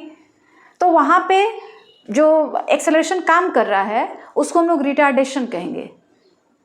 रिटार्डेशन में क्या होता है कि velocity of the object decreases with time, और एक्सेलरेशन जो होता है उसमें velocity of object increases with time. Velocity जो होती है ऑब्जेक्ट की वो टाइम के साथ इंक्रीज कर रही है, जैसे जैसे टाइम बढ़ रहा है वेलोसिटी उसकी इंक्रीज करती जा रही है। लेकिन जब रिटार्डेशन होता है तो जैसे जैसे टाइम बढ़ता है वेलोसिटी उसकी डिक्रीज होती जाती है। तो ये 3 केसेस से राइज हो रहे हैं कि अगर एक्सेलरेशन 0 हो तो जो वेलोसिटी है वो यूनिफॉर्म हो गई, अगर एक्सेलरेशन ग्रेटर देन 0 है यानी पॉजिटिव क्वांटिटी है तो वेलोसिटी जो है इंक्रीज कर रही है विथ रिस्पेक्ट टू टाइम। अगर एक्सेलरेशन लेस देन 0 हो जा रही है तो वेलोसिटी जो है decreases with respect to time. जैसे जैसे टाइम इंक्रीज हो रहा है वेलोसिटी डिक्रीज होती जा रही है, ठीक है। तो ये तो एक्सेलरेशन की बात हो गई। यानी rate of change of velocity को अगर हम लोग को डिफाइन करना हो, मेजर करना हो, तो उसके लिए हमको क्या निकालना पड़ेगा, एक्सेलरेशन निकालना पड़ेगा, ठीक है। समझ आ गई बात, कोई दिक्कत नहीं बेटा, आगे बढ़ा जाए। चलिए अगले टॉपिक पे आते हैं बेटा, यूनिफॉर्म एक्सेलरेशन। यानी एक्सेलरेशन भी 2 टाइप्स के हो गए। There are 2 types of acceleration, first is uniform acceleration and second is non uniform acceleration. Uniform acceleration क्या होता है, when velocity of a body change at a uniform rate is called uniform acceleration. आपने पहले ही पढ़ा है, acceleration को define करने के लिए आपने कहा था it is defined as the rate of change of velocity. जो एक्सेलरेशन होता है rate of change of velocity होता है कि जो वेलोसिटी है वो किस रेट से चेंज हो रही है, कितना फास्ट चेंज हो रही है, कितना स्लो चेंज हो रही है, this is the rate of change of velocity. अब कह रहा है कि यूनिफॉर्म वेलोसिटी क्या होती है, when velocity of a body change at a uniform rate is called uniform acceleration. जब किसी बॉडी का जो वेलोसिटी होता है वो किसी यूनिफॉर्म रेट से चेंज हो रहा है, क्योंकि एक्सेलरेशन तो चेंज ही है, एक तरह का वेलोसिटी में जो चेंज होता है दैट इज कॉल्ड एक्सेलरेशन। तो अगर जो वेलोसिटी में चेंज हो रही है वो यूनिफॉर्म हो रही है then this acceleration is called uniform acceleration. For example motion of body falling freely, कोई ऑब्जेक्ट फ्री फॉल कर रही है जहाँ पे कोई दूसरा फोर्स काम नहीं कर रहा है, केवल ग्रेविटेशनल फोर्स काम करती है, तो उसको हम लोग फ्री फॉल कहते हैं, ठीक है। तो उस तरह से जब कोई ऑब्जेक्ट फ्री फॉल करता है तो वहाँ पर जो एक्सेलरेशन होता है दैट इज यूनिफॉर्म एक्सेलरेशन, ठीक है। उसके बाद non uniform acceleration, when velocity of a body change eight a non uniform rate. Velocity of body जो है चेंज हो रही है और नॉन यूनिफॉर्म रेट से चेंज हो रही है, this is called non uniform acceleration. आगे बात समझ में। अब फ्री फॉलिंग तो हो गई नॉन यूनिफॉर्म एक्सेलरेशन की बात, लेकिन अगर कोई बॉडी फ्री फॉल नहीं कर रहा है तो वहाँ पे जो एक्सेलरेशन होगा उसी को हम लोग कहेंगे नॉन यूनिफॉर्म एक्सेलरेशन। इतनी बात क्लियर है, कोई दिक्कत नहीं है, होनी भी नहीं चाहिए, बहुत इजी भी है, कुछ वैसा है नहीं जो आपको समझना आए, सिंपल सी भाषा है बस। उसके बाद बेटा आगे टॉपिक पे हम लोग बढ़े, तो चलिए हम लोग बढ़ते हैं। अगला टॉपिक है हमारा ग्राफिकल रिप्रेजेंटेशन ऑफ मोशन। गर्मी जो है बेटा बहुत ज़्यादा बढ़ गई है। ग्राफिकल रिप्रेजेंटेशन ऑफ मोशन ये क्या होता है, देखिए पहले तो आपको ग्राफ समझना पड़ेगा बेटा कि ग्राफ क्या है। Graph is pictorial representation of any data. जो ग्राफ होता है वो पिक्टोरियल रिप्रेजेंटेशन होता है किसी भी गिवन डाटा का। कोई डाटा दिया है, कोई इन्फॉर्मेशन दिया है, डाटा का मतलब ना बेटा यहाँ पे इन्फॉर्मेशन, जो मोबाइल वाला डाटा होता है वो डाटा नहीं, जो एक डाटा जो होता है कलेक्शन ऑफ इंफॉर्मेशन। तो जो ग्राफिकल रिप्रेजेंटेशन जो होता है, या कहा जाए ग्राफ क्या होता है, graph is pictorial representation of any information. Graph क्या है, पिक्टोरियल रिप्रेजेंटेशन। किसी भी चीज़ को, किसी भी डाटा को, किसी भी इंफॉर्मेशन को जब हम लोग पिक्चर बना के रिप्रेजेंट करते हैं तो उसको हम लोग ग्राफ कहते हैं, ठीक है। तो ग्राफ हर चीज़ का बन सकता है। तो यहाँ पे जो मोशन हम लोग तब से पढ़ रहे हैं उसको हम लोग ग्राफ के फॉर्म में कैसे रिप्रेजेंट कर सकते हैं, ग्राफ के फॉर्म में कैसे रिप्रेजेंट कर सकते हैं। तो वही हमारा टॉपिक है ग्राफिकल रिप्रेजेंटेशन ऑफ मोशन। हम लोग सुबह से मोशन ही पढ़ते आ रहे हैं, और मोशन के टाइप्स, मोशन किस तरह हुआ, रिलेटिव मोशन, ये सारी चीज़ें। अब है कि ग्राफिकल रिप्रेजेंटेशन ऑफ मोशन क्या होता है। A graph represents the relation between two variable quantities. कोई भी ग्राफ जो होता है वो दो वेरिएबल क्वांटिटीज़ के बीच रिलेशन शो करता है। इन पिक्टोरियल फॉर्म, पिक्चर के फॉर्म में ग्राफ बनाओगे तो पिक्चर ही ना बनाते हैं। There are main two types of graph, यहाँ भी लिख लो बेटा। There are main two type of graph, ठीक है। पहला होता है distance time graph and second one is velocity time graph. Distance time graph क्या होता है बेटा? डिस्टेंस टाइम ग्राफ में हम लोग जो डिस्टेंस होता है वाई एक्सिस पे लेते हैं और जो टाइम होता है एक्स एक्सिस पे लेते हैं। आपको पता है कि जब भी कोई ग्राफ खींचना होता है तो हम लोग क्या करते हैं, इस तरह से एक वर्टिकल लाइन लेते हैं, यहाँ पे आपको दिख नहीं रहा होगा, इस तरह से एक वर्टिकल लाइन लेते हैं और इस तरह से एक हॉरिजॉन्टल लाइन लेते हैं, ठीक है। जहाँ दोनों लाइन कट करती हैं दैट इज ऑरिजिन, इसी को हम लोग क्या कहते हैं, ऑरिजिन कहते हैं, ठीक है। उसके बाद इधर जो है एक्स एक्सिस होता है, this is called x axis. Vertical line जो होती है वाई एक्सिस, इसको हम लोग माइनस एक्स एक्सिस बोलते हैं, और इसको हम लोग माइनस वाई एक्सिस बोलते हैं, माइनस वाई एक्सिस। आई बात समझ में? अब जब हम लोग किसी भी टाइप का ग्राफ खींचते हैं, चाहे वो डिस्टेंस टाइम ग्राफ हो, चाहे वो वेलोसिटी टाइम ग्राफ हो, तो दो क्वांटिटीज़ होंगी, दो वेरिएबल्स होंगे, एक डिस्टेंस और एक टाइम। इसमें भी एक वेलोसिटी और एक टाइम। तो जो टाइम एक्सिस होता है ना, एक्स एक्सिस को हमेशा टाइम एक्सिस बोलते हैं हम लोग, यानी टाइम को हमेशा किस पे रखना है, एक्स एक्सिस पे रखना है। बाकी जो दूसरी क्वांटिटी है उसको हम लोग वाई एक्सिस पे रखते हैं, ठीक है। तो ये जो एक्स एक्सिस है ना बेटा, इसको हम लोग कहते हैं टाइम एक्सिस फिजिक्स में। ये केवल फिजिक्स की बात हो रही है बेटा, एक्स एक्सिस को हम लोग टाइम एक्सिस बोलेंगे फिजिक्स में। तो दोनों में टाइम है, तो कहीं भी कोई ग्राफ अगर आप खींच रहे हो और उसमें टाइम को दिखाना है तो time always taken on the x axis. Time को हमेशा जो है हम लोग एक्स एक्सिस पे रखेंगे and the other variable quantities is placed on the Y axis. जो दूसरी वेरिएबल क्वांटिटी होगी that is on the Y axis. आगे बात समझ में? अब जो डिस्टेंस टाइम ग्राफ है, जो वेलोसिटी टाइम ग्राफ है, वो भी कई केसेस होते हैं उसमें कि इस टाइप का ग्राफ होगा तो क्या होगा, इस टाइप का ग्राफ होगा तो क्या होगा। वो सारी चीज़ें अब हम लोग इसके बाद डिस्कस करेंगे। तो पहले ये देख लीजिए सारी चीज़ें आपको क्लियर है, कोई दिक्कत नहीं है? कोई दिक्कत नहीं है तो बेटा जल्दी से इसका स्क्रीनशॉट ले लीजिए, फिर हम लोग अगले टॉपिक की ओर बढ़े। हो गया? आगे बढ़ा जाए? चलिए। Now the topic is from distance time graph. अभी हमने पढ़ा बेटा there are two types of graph, main two types of graph. First is distance time graph and second one is velocity time graph. जब हम लोग दो तरह के ग्राफ के बारे में पढ़ लिए तो अब हम लोग ये जानेंगे कि डिस्टेंस टाइम ग्राफ जो होता है उससे हम लोग कौन कौन सी चीज़ें डिटरमाइन कर सकते हैं, एंड जो वेलोसिटी टाइम ग्राफ होता है उससे हम लोग कौन कौन सी चीज़ों को डिटरमाइन कर सकते हैं, ठीक है बेटा। तो देखिए वही लिखा गया है, from the distance time graph we can calculate या determine the speed of the body. किसी भी बॉडी का स्पीड हम लोग कैलकुलेट कर सकते हैं डिस्टेंस टाइम ग्राफ देख करके, क्योंकि डिस्टेंस और टाइम दिया है तो स्पीड निकाल सकते हो। Speed is equal to distance upon time, velocity is equal to distance upon time, निकाल सकते हैं कि नहीं। अब जो डिस्टेंस टाइम ग्राफ होता है बेटा उसमें तीन केसेस हो जाते हैं। तीन केसेस कैसे हो जाते हैं? एक पहला case when the body is at rest. अगर कोई बॉडी है, कोई ऑब्जेक्ट है, वो रेस्ट के पोजीशन में है, मोशन नहीं कर रही है, तो उसका ग्राफ कैसा होना चाहिए, तो उसको हम लोग ड्रॉ करेंगे। देखो मान लो ये पहले केस का ग्राफ है, ठीक है। When the body is at rest, जब कोई ऑब्जेक्ट रेस्ट के पोजीशन में है उस सिचुएशन में उसका ग्राफ कैसा बनेगा, ठीक है। तो ये पहले पोजीशन का ग्राफ मैं यहाँ पे ड्रॉ करूँगी। मान लीजिए ये वाई एक्सिस हो गया and this is X axis, ये हमारा ओरिजिन हो गया Y axis.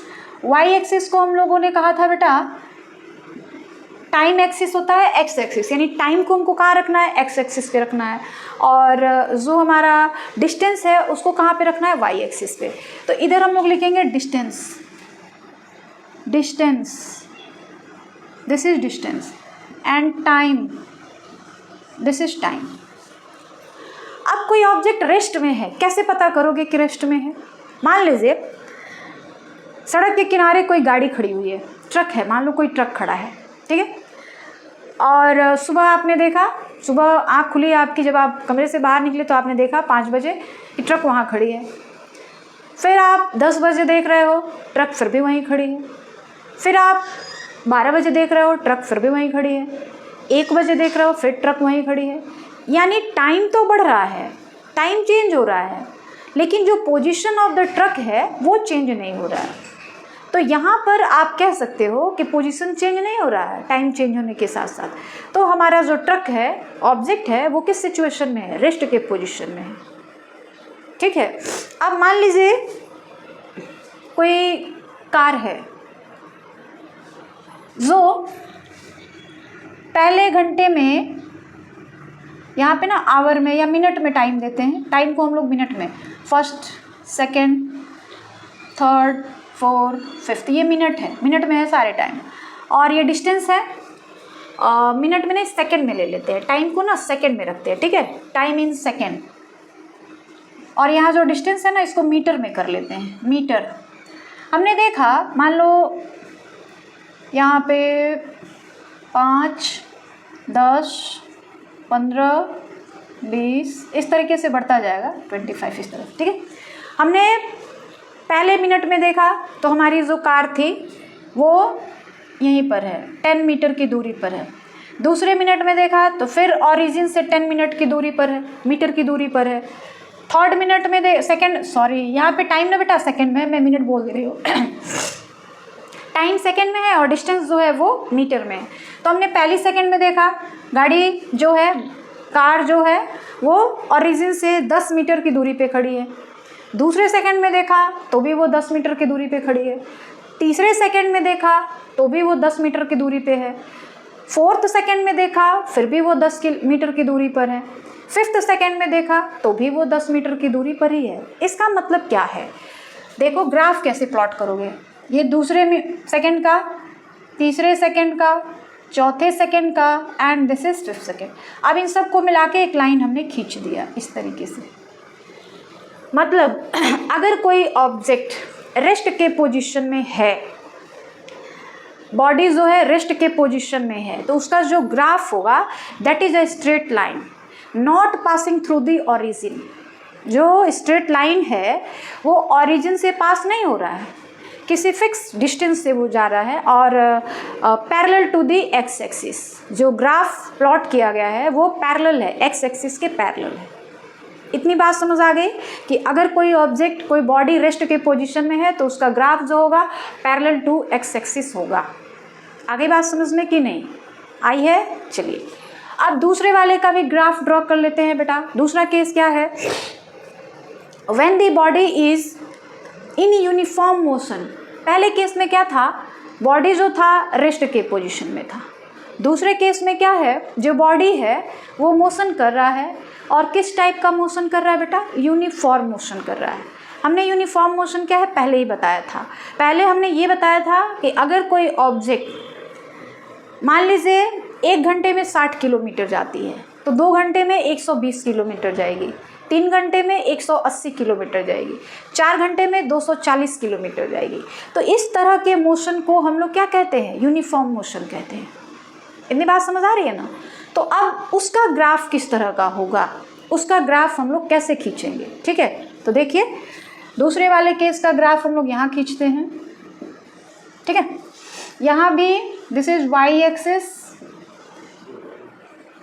And this is the X axis. X axis को हम लोग क्या कहते हैं बेटा? Time axis. यहाँ पे टाइम रहेगा। ठीक है, अब जो बॉडी का मोशन है वो कैसा है? यूनिफॉर्म है। तो यहाँ पे हमने रखा डिस्टेंस, यहाँ पे हमने रखा टाइम, टाइम भी सेकंड में रखा गया, यहाँ डिस्टेंस जो है मीटर में रखा गया। ठीक है, हमने क्या देखा? 0 सेकंड में बॉडी जो है वो 0 पर ही है, मतलब बॉडी स्टार्ट ही नहीं हुई है, मोशन कर ही नहीं रही है। टाइम 0 है तो बॉडी की जो मोशन है वो भी 0 है। ठीक है, अब हमने क्या किया? 1 सेकंड के बाद मान लीजिए कोई ऑब्जेक्ट है जो 2 सेकंड में 20 मीटर जा रही है, यूनिफॉर्म मोशन कर रही है। तो अगर 2 सेकंड में 20 मीटर जाएगी तो 3 सेकंड में कितना जाएगी? आप समझ सकते हो, या फिर कहा जाए कि 4 सेकेंड ही ले लो। अगर कोई ऑब्जेक्ट है, या अगर आपको इस तरह से थोड़ा सा दिक्कत हो रहा है तो ऐसे समझ लीजिए कि अगर कोई ऑब्जेक्ट है जो 1 सेकेंड में 10 मीटर जा रही है, ठीक है, तो 2 सेकेंड में कितना जाएगी, 20 मीटर यानी 20 मीटर जाएगी। 3 सेकेंड में कितना जाएगी, 30 मीटर जाएगी। 4 सेकेंड में कितना जाएगी, 40 मीटर जाएगी। 5 सेकेंड में कितना जाएगी, 50 मीटर जाएगी। तो यहाँ पे यूनिफॉर्म मोशन हो रहा है ऑब्जेक्ट का, तो उसका ग्राफ कैसे खींचा जाएगा। ये हो गया हमारा first second, 2 second, 3 second, 4 second and 5 second. यहाँ पे हो गया 10, 20, 30, 40 एंड दिस इज 50। ये हो गया। तो आपने क्या देखा कि जो ऑब्जेक्ट है पहले वाले सेकंड में 10 किलोमीटर की 10 मीटर का डिस्टेंस, यानी इसको हम लोग इधर से बढ़ाएंगे और इसको इधर से यहाँ पे एक छोटा सा पॉइंट डाल देंगे। दूसरे सेकंड में 20 मीटर के डिस्टेंस को कवर करती है, ऐसे, ठीक है। थर्ड वाले में 30 यहाँ पे, फोर्थ वाले में 40, फिफ्थ वाले में 50, इस तरीके से। तो यहाँ पे जो ग्राफ हम लोग ड्रॉ करेंगे, this is a straight line passing through origin. ये क्या हो गया, एक स्ट्रेट लाइन है और वो कहाँ से पास हो रहा है बेटा, जो है ओरिजिन से पास हो रहा है। यहाँ पर जो मोशन है वो कैसा है, यूनिफॉर्म है।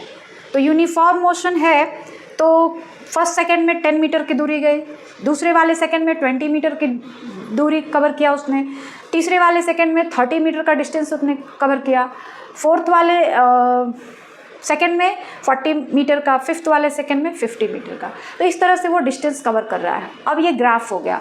किसी समय मान लीजिए हमने ले लिया है थर्ड और ये सेकंड, इसको हमने ना इस तरह कर दिया, ऐसे,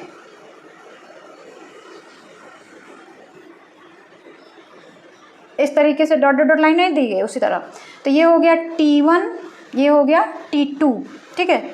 और फिर इधर जो होगा this is S1 and this is S2। ये वाला पॉइंट S2 हो गया और ये वाला पॉइंट जो है वो S1 हो गया, ठीक है। यहाँ पे हम कुछ नाम दे दें, मान लो हमने यहाँ पे तो ओरिजिन दे दिया है O, यहाँ पे हमने रखा A और यहाँ पे हमने रख लिया C, B, मान लो B रखा, ऐसे ये जा रही है लाइन, ठीक है।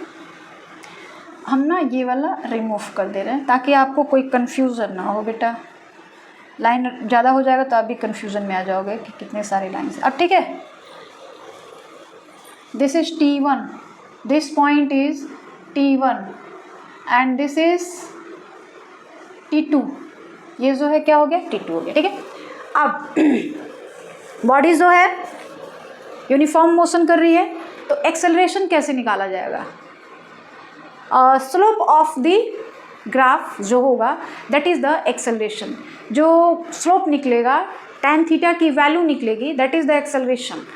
और area enclosed by the no, उसमें नहीं, तो इसमें हम लोग क्या लिखेंगे, v इज इक्वल टू, अगर आपको v निकालना है तो v इज इक्वल टू क्या होगा, S2 minus S1 by T2 minus T1। यही ना वेलोसिटी निकाल सकते हैं आप। जो S2 माइनस S1 है वो डिस्टेंस में चेंज हो गया, T2 माइनस T1 जो है वो टाइम में चेंज हो गया, ठीक है। और इसी को हम लोग कहते हैं tan थीटा, tan थीटा। और tan theta is equal to आप लिख सकते हो, देखिए, यस, यहाँ पे एक और लाइन ड्रॉ कर दीजिए, दिस इज C, यहाँ पे ना C डाल देते हैं, एंड दिस इज द, यहाँ पे दिस इज द थीटा। तो b is equal to tan theta, और tan थीटा की वैल्यू क्या हो जाएगी, देखिए इस फिगर से, इस वाले फिगर से tan थीटा की वैल्यू हो जाएगी BC बाई CA।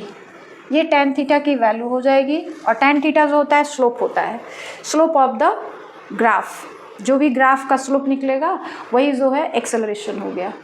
ठीक है, अब ये तो हो गया कि जो tan थीटा है उसी से हमको एक्सेलरेशन मिल जाएगा, और यहाँ पर जो है यहाँ पे तो कोई चेंज जो होगा ही नहीं क्योंकि जो बॉडी है वो रेस्ट के पोजीशन में है। ठीक है, अब तीसरा केस क्या होता है, when the body is in non uniform motion.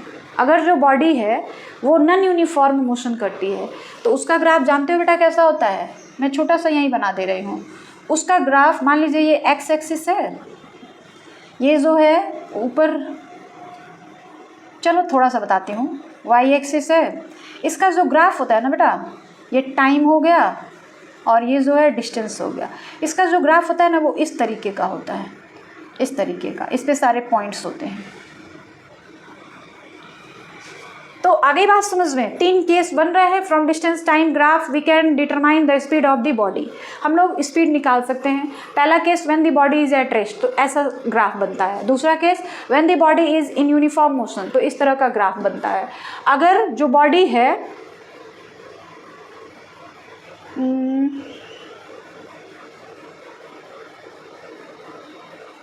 तीसरा case when the body is in non uniform motion, तो नॉन यूनिफॉर्म मोशन में होगा तो ऐसा इसका ग्राफ बनेगा। ठीक है, अब चलिए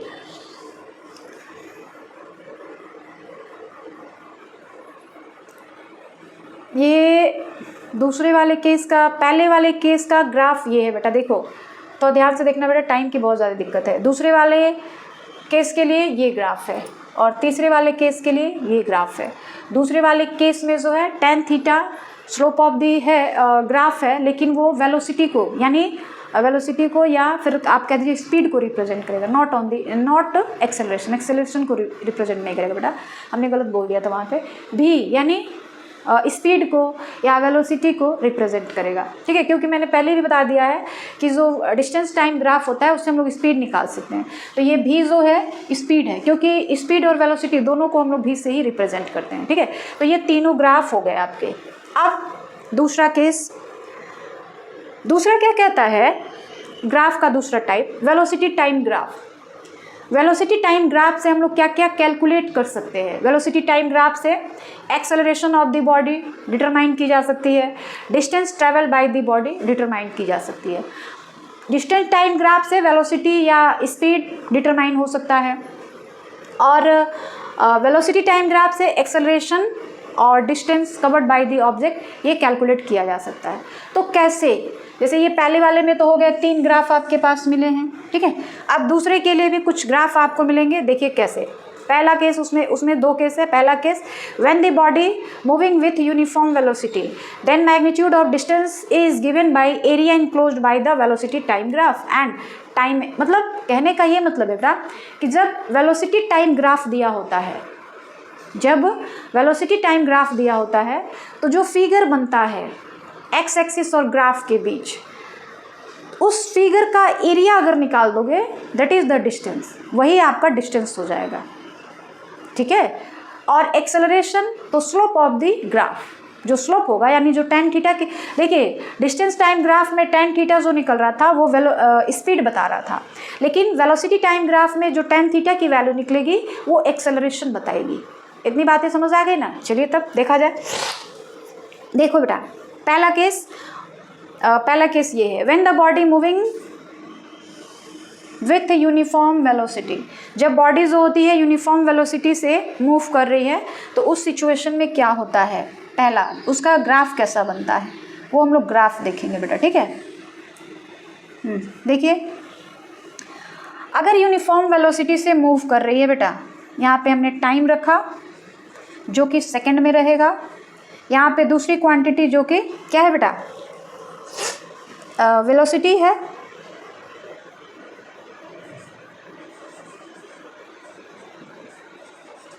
वेलोसिटी है। ठीक है, अब मान लीजिए हमने ग्राफ खींचा, जैसे मान लो कोई ऑब्जेक्ट जो है पहले सेकंड में 5 मीटर क्या कहा जाए, पहले सेकंड में 5 मीटर का डिस्टेंस कवर करती है, या नहीं बेटा ऐसे नहीं, क्योंकि ये जो है वेलोसिटी टाइम ग्राफ है, यानी एक्स एक्सिस पे आपको टाइम लेना है और वाई एक्सिस पे जो है आपको वेलोसिटी लेनी है। ये वाई एक्सिस हो गया और यह जो है एक्स एक्सिस हो गया। ठीक है, यहाँ पे मान लीजिए हमने एक फिगर ड्रॉ किया, इस तरीके से हमारा ग्राफ बना। मान लो एक ग्राफ इस तरीके से बना है, यहाँ पे टाइम है 0, यहाँ पे दिख रहा होगा आपको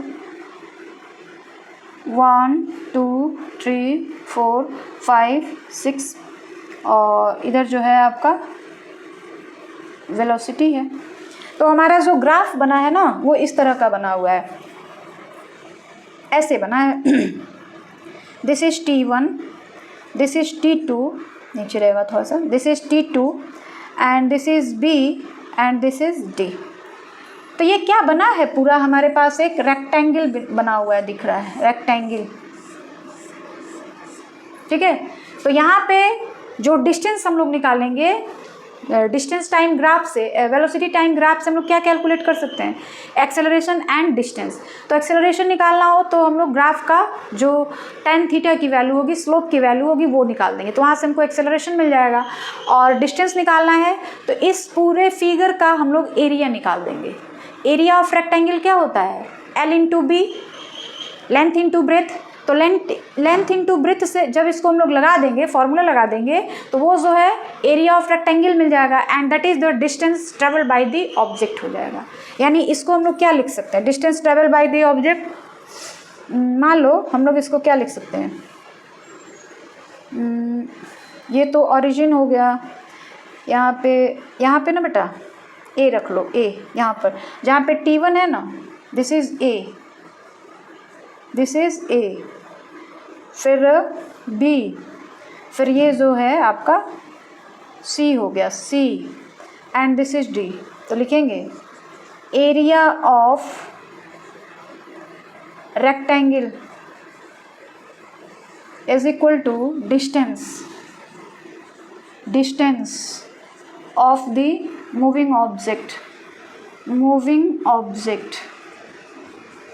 यानी हमारा जो ये क्या कहते हैं, एरिया ऑफ रेक्टेंगल क्या होता है, एरिया ऑफ रेक्टेंगल हो जाएगा AB इंटू AC। ठीक है, अब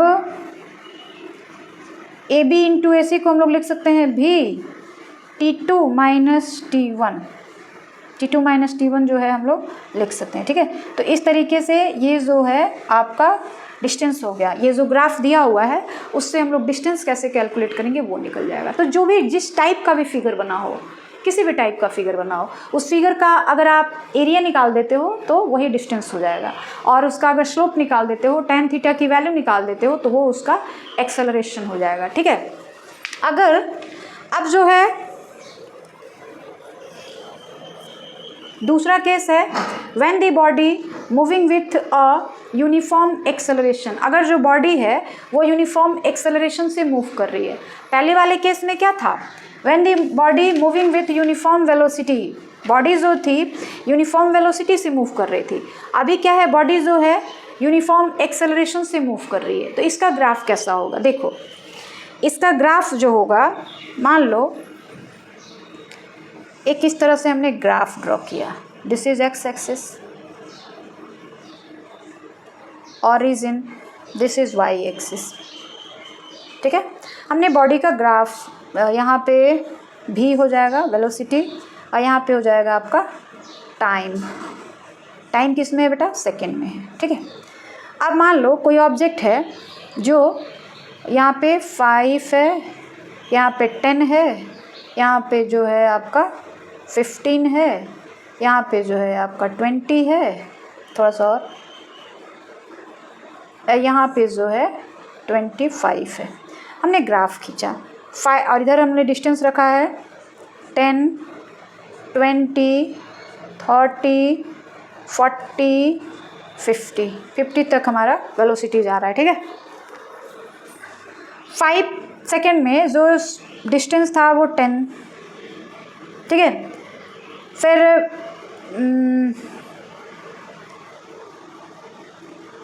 10 और 15 के बीच में हमारे पास एक लाइन आ रही है,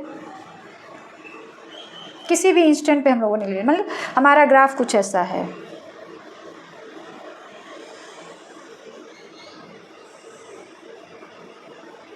ऐसा ग्राफ है हमारे पास, ठीक है।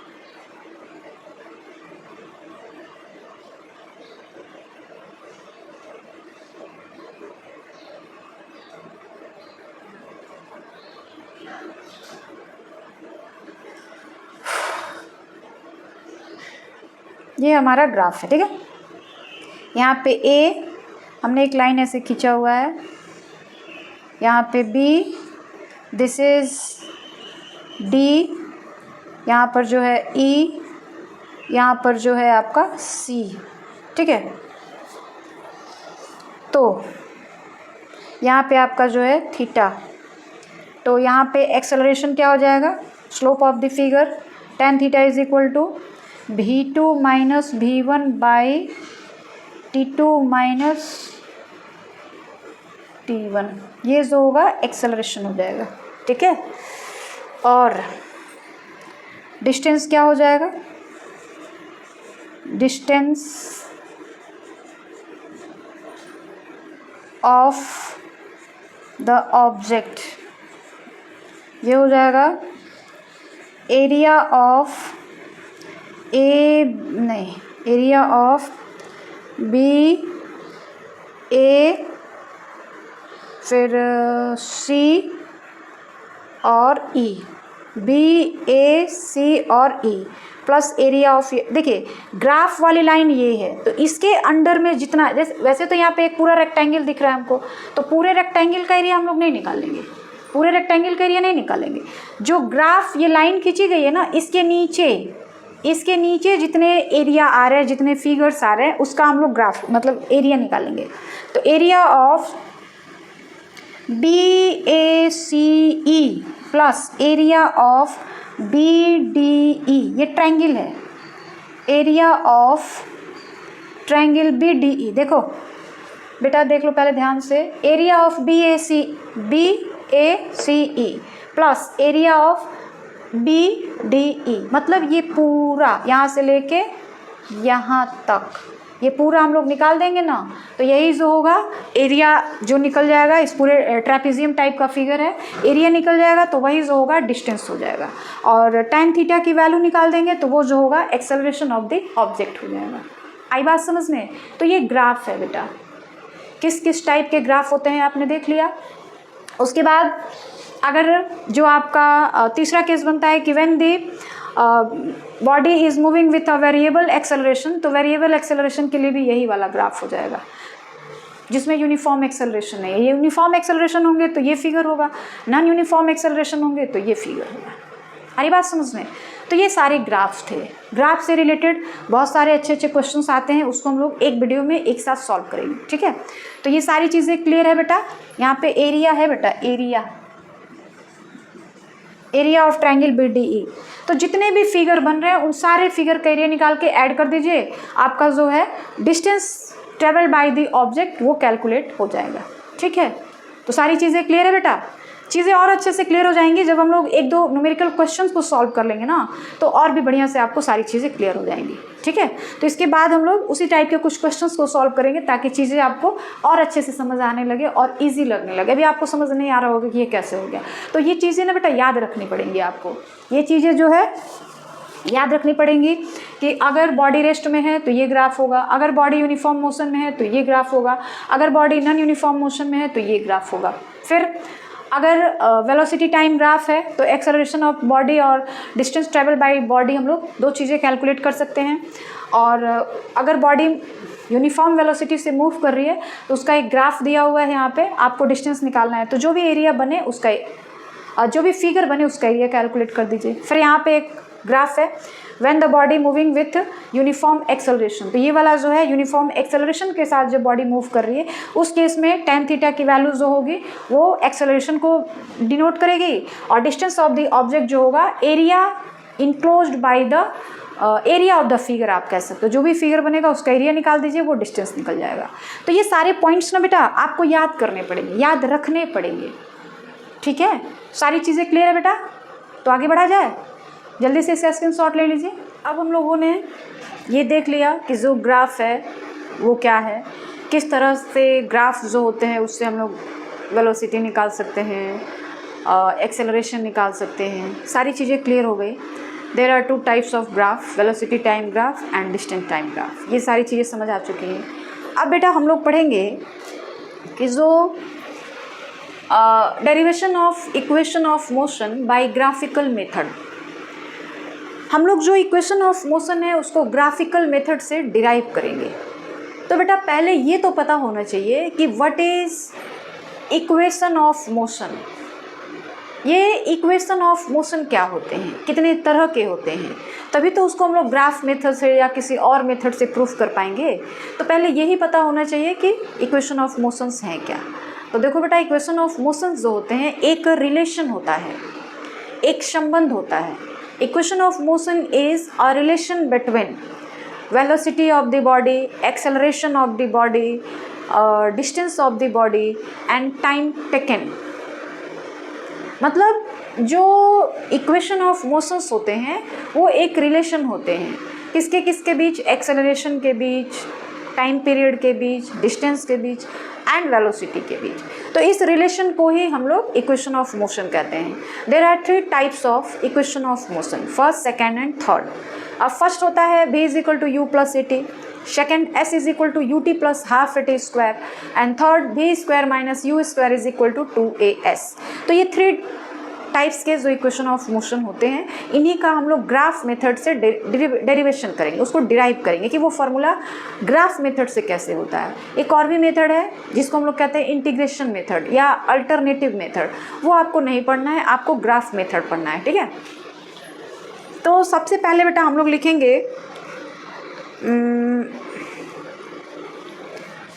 Equation of motion. इसका डेफिनेशन हम लोग पहले जानेंगे, क्या होता है equation of motion. Equations of motion,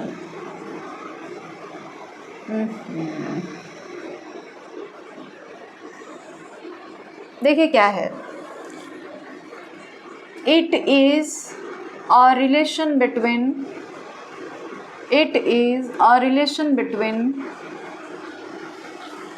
acceleration of the body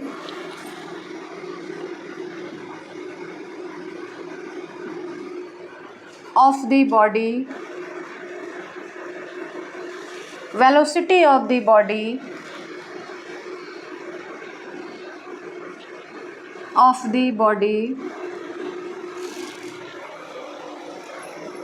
distance traveled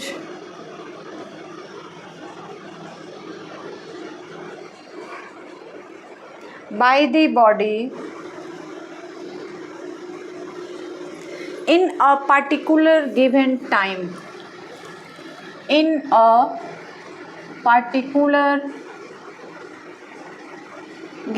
time, equation of motion क्या है, it is a relation between acceleration of body, velocity of body, distance travel by the body in a particular given time, ठीक है। There are 3 types of equation of motion.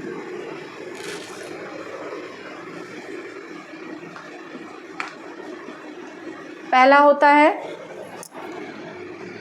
b is equal to u plus a t, दूसरा होता है s is equal to u t plus half A T square, और तीसरा होता है v square minus you square is equal to 2as, ठीक है। Where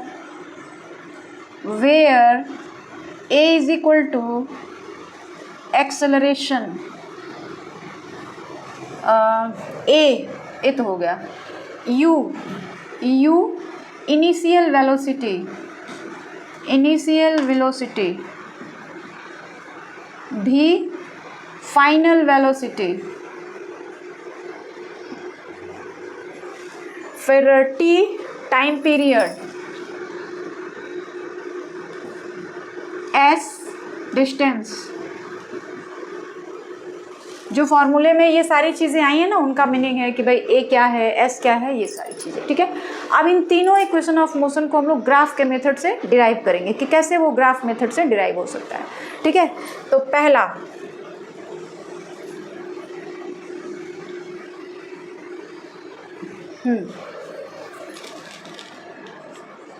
derivation of first equation of motion,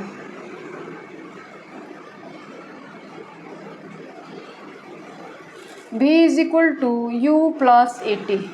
इसको हमको ना प्रूफ करना है, मतलब दिखाना है कि कैसे ये ग्राफ मेथड से सही होता है, ठीक है। तो इसके लिए हम लोग एक ग्राफ बनाएंगे, इसी ग्राफ से तीनों को हम लोग शो करेंगे, इसलिए मैं यहाँ पे एक ही ग्राफ बना रही हूँ, तीनों में ये यूज़ किया जाएगा। ये जो हमारा है वाई एक्सिस है, ये जो हमारा है एक्स एक्सिस है, इसको हम लोग टाइम एक्सिस भी बोलते हैं। और टाइम किस में रहता है बेटा, सेकंड में रहता है। और यह जो है वेलोसिटी टाइम ग्राफ है, दिस इज वेलोसिटी भी, ठीक है। उसके बाद यहाँ पे हमने एक लाइन ड्रॉ किया, बिल्कुल सीधी लाइन जो ओरिजिन से होकर जाती है, ठीक है। उसके बाद यहाँ पे एक लाइन लेंगे हम लोग, मान लीजिए ये जो है ओ हो गया ओरिजिन, ठीक है। यहाँ पे जो है कोई ऑब्जेक्ट है ए,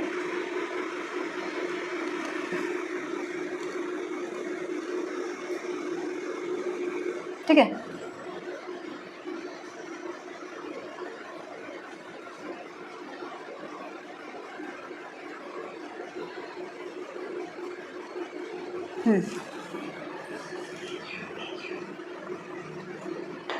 ये लाइन ना बेटा गड़बड़ हो गई है, ये नहीं रहेगी। ओ ओरिजिन है और ओ से ए तक जो है ये आपका इनिशियल वेलोसिटी है। ओ से ए जो होगा ना, ये इनिशियल वेलोसिटी होगा। और यहाँ पे एक एंगल बनेगा जिसको हम लोग थीटा कह रहे हैं, ठीक है। यहाँ पे हम लोग ओ रख लिए, मान लीजिए यहाँ पे हम लोग कोई पॉइंट रख लेते हैं सी, यहाँ पे हमने कोई पॉइंट रखा डी, यहाँ पे हमने कोई पॉइंट रखा बी, यहाँ पर तो हमने ए रखा ही है, यहाँ पे हमने कोई पॉइंट रखा है ई, ठीक है। अब देखो बेटा, ओ ए जो है वो इनिशियल वेलोसिटी है और बी से सी वाला जो डिस्टेंस है that is final velocity. Line थोड़ी सी टेढ़ी है बेटा, ऐसे, ठीक है। देख लीजिए, ये ओरिजिन हो गया ओ से ए, यहाँ पे जो ऑब्जेक्ट है वो रेस्ट में है तो इनिशियल वेलोसिटी हो गया थीटा है। और फिर बी से सी जो है वो हमारा फाइनल वेलोसिटी हो जाएगा। तो फिगर सब समझ आ गया आपको कि फिगर में क्या क्या चीज़ें दी गई हैं, कैसे कैसे निकालना है, सब कुछ क्लियर हो गया। अब हम लोग इसको डिराइव करेंगे, ठीक है। तो लिखेंगे क्या, let a be the acceleration of the body OA is equal to u, initial velocity है, ठीक है। अच्छा पहले रुक जाइए, u and v is initial and final velocity,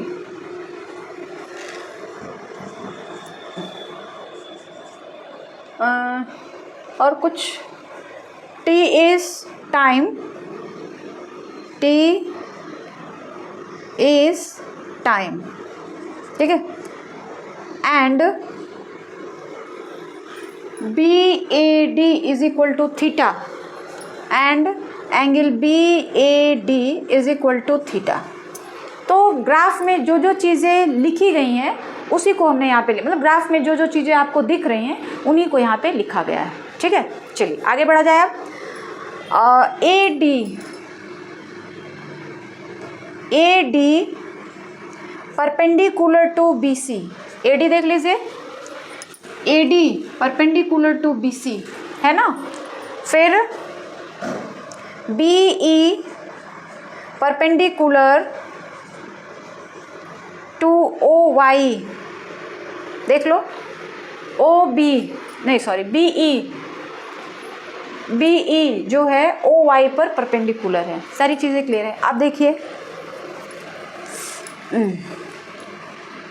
क्या लिखा जाए, एक्सेलरेशन नहीं, from velocity time graph, velocity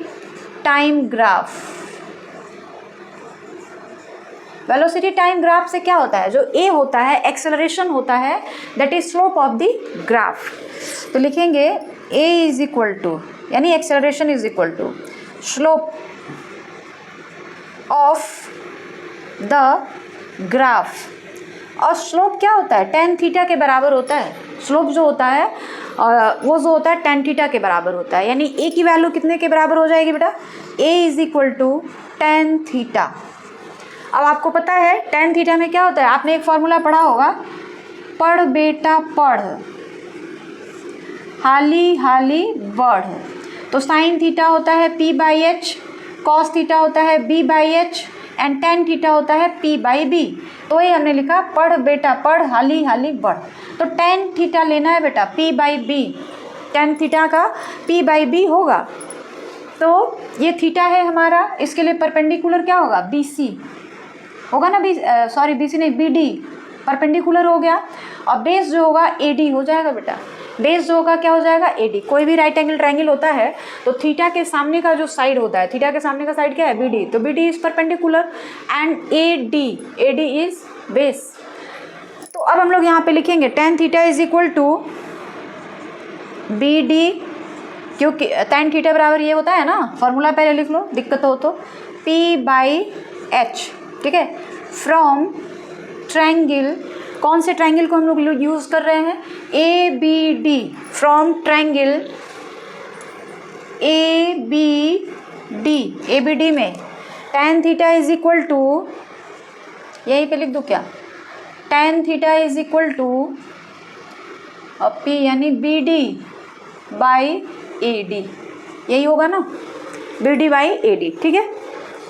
आप देखिए A is equal to B D है, बी डी को आप क्या लिख सकते हो, बी डी को हम लोग लिख सकते हैं, बी डी देखिए निकालना है, ये ना ये वाली डिस्टेंस निकालनी है पूरी बी डी। तो हम लोग क्या करेंगे, B C minus C D, देख लो ये बी डी निकालना है ना बेटा, ये बी डी निकालना है आपको। तो क्या करोगे, इस पूरे डिस्टेंस बी सी में से हम लोग ये सी डी वाला जो डिस्टेंस है उसको माइनस कर देंगे तो बी डी निकल जाएगा।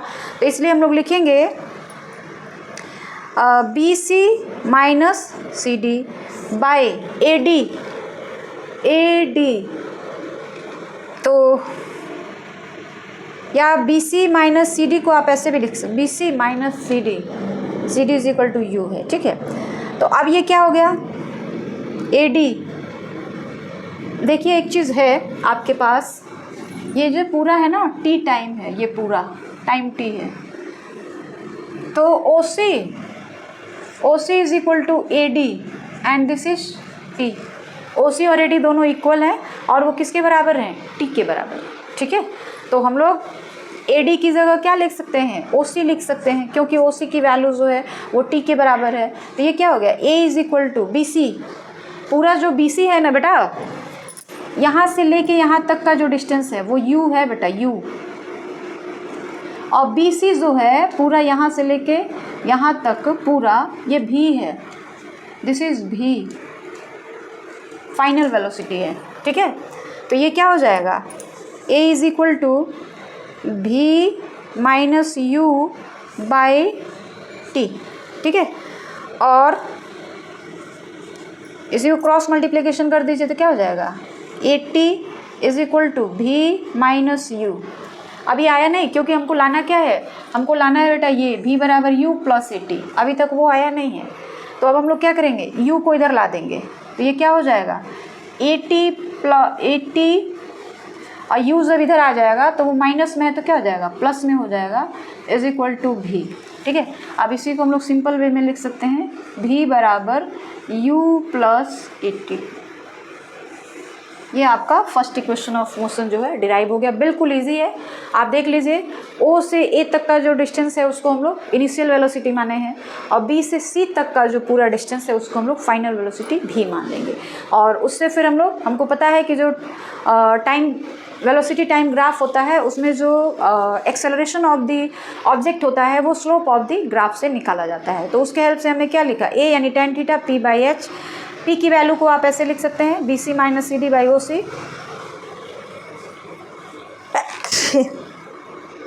अब बी सी की वैल्यू हमने भी लिखा, सी डी की वैल्यू यू लिखा। उसके बाद क्रॉस मल्टीप्लिकेशन कर दिया गया और हमारे पास भी बराबर यू प्लस 80 आ गया। कोई दिक्कत है? दिक्कत नहीं होनी चाहिए बेटा। फिर भी अगर आपको कोई भी परेशानी हो तो आप कमेंट सेक्शन में पूछिएगा, मैं उसका जवाब बता दूँगी। हो गया? तो फिर इसको इरेज किया जाए, जल्दी से स्क्रीनशॉट ले लीजिए, फिर हम लोग आगे बढ़े। हो गया? तो फर्स्ट इक्वेशन ऑफ मोशन आपने कंप्लीट किया अभी, and now we are discuss about second equation of motion. ठीक है? और सेकेंड इक्वेशन ऑफ मोशन जो है वो क्या होता है, S is equal to u t plus half A T square. ये हमको प्रूफ करना है। ठीक है बेटा? ग्राफ यही रहेगा बेटा, एक ही ग्राफ से तीनों का इक्वेशन ऑफ मोशन का डेरिवेशन होगा। अब डिस्टेंस अगर आपको निकालना हो, वेलोसिटी टाइम ग्राफ में डिस्टेंस निकालना हो तो हम लोग क्या करते हैं, एरिया ऑफ द फिगर, जो ग्राफ से एरिया बाउंडेड हो रहा है उसका हम मतलब फिगर बन रहा है उसका एरिया हम लोग निकाल देते हैं। ठीक है? तो बाकी सारी वही चीज़ें हैं, u is initial velocity, v is final velocity, a is acceleration, t is time period, s is distance. हमको क्या करना है, डिस्टेंस निकालना है। ठीक है? Let the body is moving with uniform acceleration,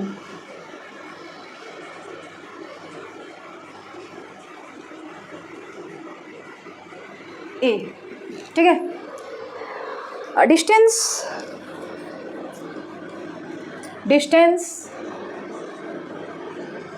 traveled by the body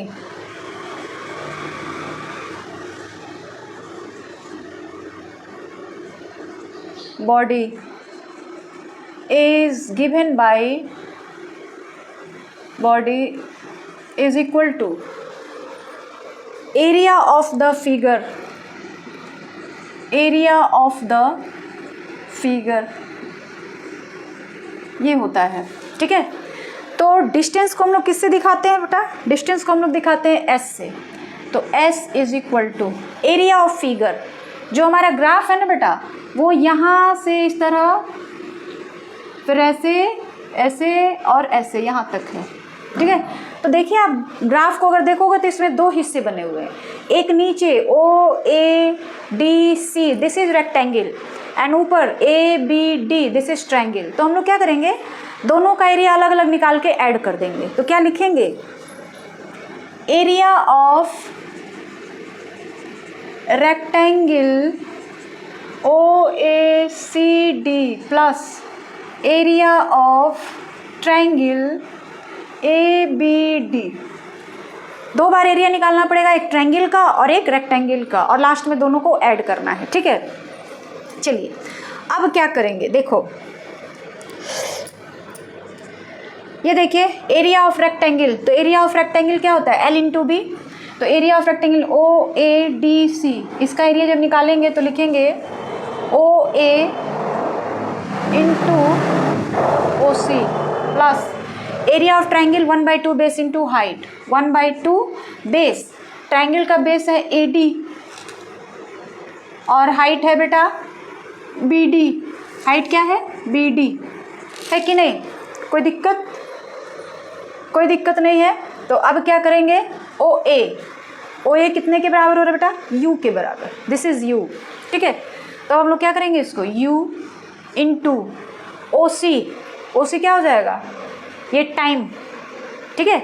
ओ सी जो है टाइम के बराबर हो रहा है, तो इसके लिए हमने t लिखा, प्लस 1/2 ए डी देखिए ए डी, तो ये तो t ही रहेगा। बी डी को अभी हमने निकाला था, बी डी जो है ये किसके बराबर हो जाएगा, भी माइनस यू के बराबर, ये और पूरा जो है यहाँ से यहाँ तक दिस इज़ द भी, लेकिन बी डी की वैल्यू निकाली जाएगी तो किसके बराबर हो जाएगी, भी माइनस यू के। तो बी डी की जगह हम लोग क्या पुट कर लेंगे बेटा, भी माइनस यू। इतनी बात समझ आ गई। अब देखो क्या होगा,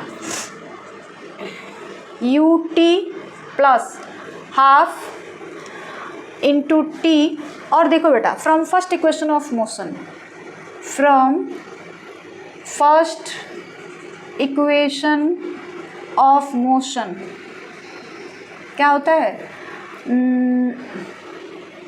v बराबर u प्लस ए टी, तो u को इधर ला देंगे तो v बराबर v minus u is equal to a t, यानी v माइनस यू की जगह आप क्या रख सकते हैं, ए टी रख सकते हो कि नहीं, देख लो, हो सकता है ना। तो ये क्या हो गया, अब हमारे पास u T plus half A T square S is equal to, this is the second equation of motion. आई बात समझ में, तो लिखेंगे this is called second equation of motion, इसी को हम लोग सेकेंड इक्वेशन ऑफ मोशन कहते हैं बेटा। क्लियर है, आई बात समझ में, सबको समझ आ गया, ठीक है। अब हम लोग आगे बढ़ेंगे और करेंगे थर्ड इक्वेशन ऑफ मोशन, उसका भी डेरिवेशन किया जाएगा, ठीक है। चलिए, तो यहाँ पे मैं लिख रही हूँ डेरिवेशन ऑफ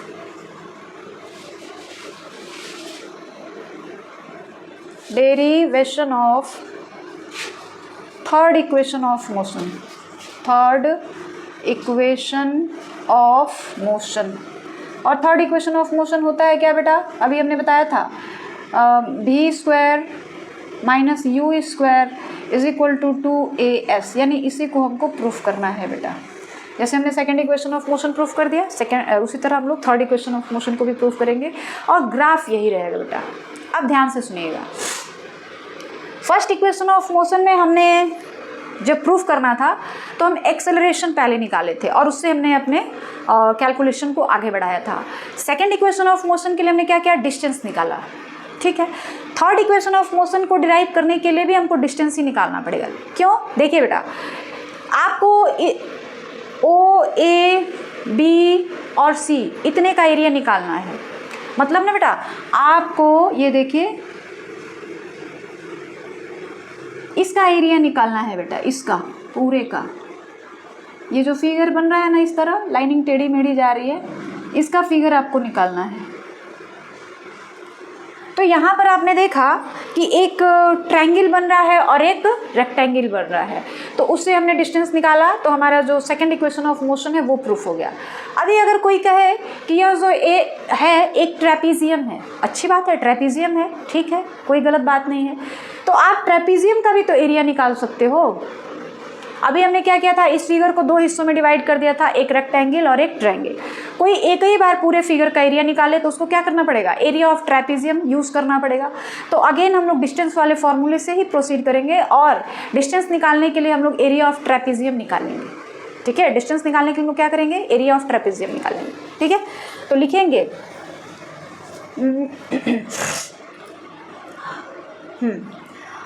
फ्रॉम, बहुत छोटे से बनाऊंगी बेटा मैं, मतलब कम समय में कम जगह में बनाना पड़ेगा, जगह है नहीं। From velocity time graph,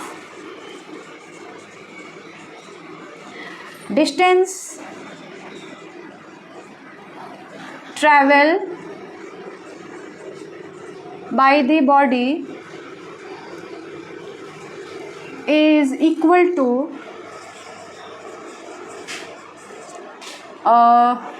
to area of given figure, ठीक है। फ्रॉम फिगर से क्या होगा, डिस्टेंस यानी s is equal to area of trapezium, area of trapezium का नाम दे दीजिए OABD,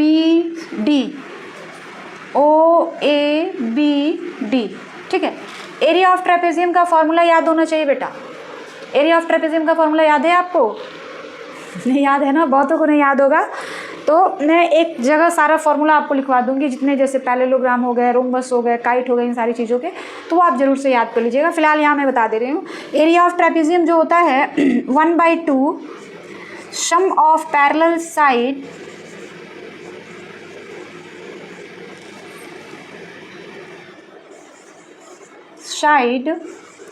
into distance between them. जगह बहुत कम है बेटा, डिस्टेंस बिटवीन देम, इसलिए आप अच्छे से समझिएगा इसको, डिस्टेंस बिटवीन देम। ठीक है, ये एरिया ऑफ ट्रेपेजियम का फॉर्मूला है। ठीक है, अब ये थोड़ा ट्रेपेजियम को देखो अच्छे से। ये ट्रेपेजियम ना बेटा इस तरीके का है, फिगर में आपको समझ नहीं आ रहा होगा।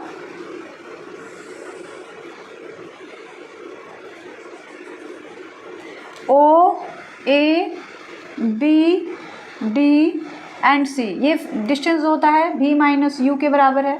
ये टोटल डिस्टेंस जो है V है, this is T, this is also T and this is U।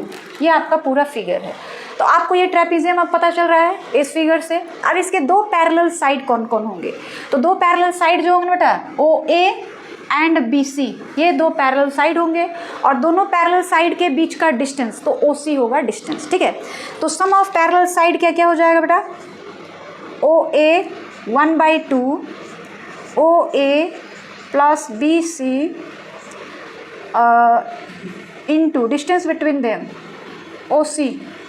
Clear है, parallel side OA and BC और डिस्टेंस बिटवीन देम ये T हो गया। ठीक है, अब देखो क्या हो जाएगा बेटा, बहुत इजी हो गया। अब यहीं पे थोड़ा आगे बढ़ते हैं क्योंकि जगह थोड़ी दिक्कत है। ये S है बेटा, S OA की वैल्यू क्या रहेगी U प्लस BC की वैल्यू क्या रहेगी, पूरा BC ऊपर से लेके नीचे तक, B और C यहाँ से लेके यहाँ तक B है। V माइनस U जो है वो केवल BD की वैल्यू है, BD की, लेकिन BC अगर लेना है तो पूरा V रहेगा। ठीक है, तो ये हो गया हमारे पास V into distance between them, इन दोनों के बीच का डिस्टेंस OC की वैल्यू T है हमारे पास, T। क्लियर है, चलिए तो आगे बढ़ा जाए। अब देखो बेटा क्या हो जाएगा। अब हम लोग थोड़ा सा यहाँ पे from first equation of motion, यहाँ पे मैं लिखूँ from first equation of motion क्या होता है, V बराबर U प्लस AT होता है ना। हमने क्या करना है ना बेटा, वहाँ से T की वैल्यू निकाल देनी है, T की वैल्यू निकाल के यहाँ पे रख लेनी है। तो यहाँ पे क्या हो जाएगा, V minus U by A is equal to T, यही होगा ना। T की वैल्यू अगर हम रखें तो क्या हो जाएगा, देखो 1/2 V plus U into V minus U by A। आई बात समझ में, कोई दिक्कत वाली बात नहीं है ना बेटा, कोई गड़बड़ी।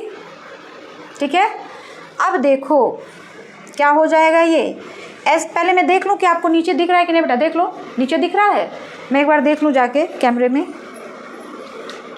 दिख रहा है। अभी मैं 2-4 लाइन और लिख सकती हूँ, जगह है अभी, तो नीचे 2-3 लाइन लिख सकते हैं आराम से। तो ये क्या हो जाएगा बेटा, देखो थोड़ा सा, ये 2A यहाँ कर लो, ये जो A है ना यहाँ कर लेते हैं, तो ये हो गया 2A।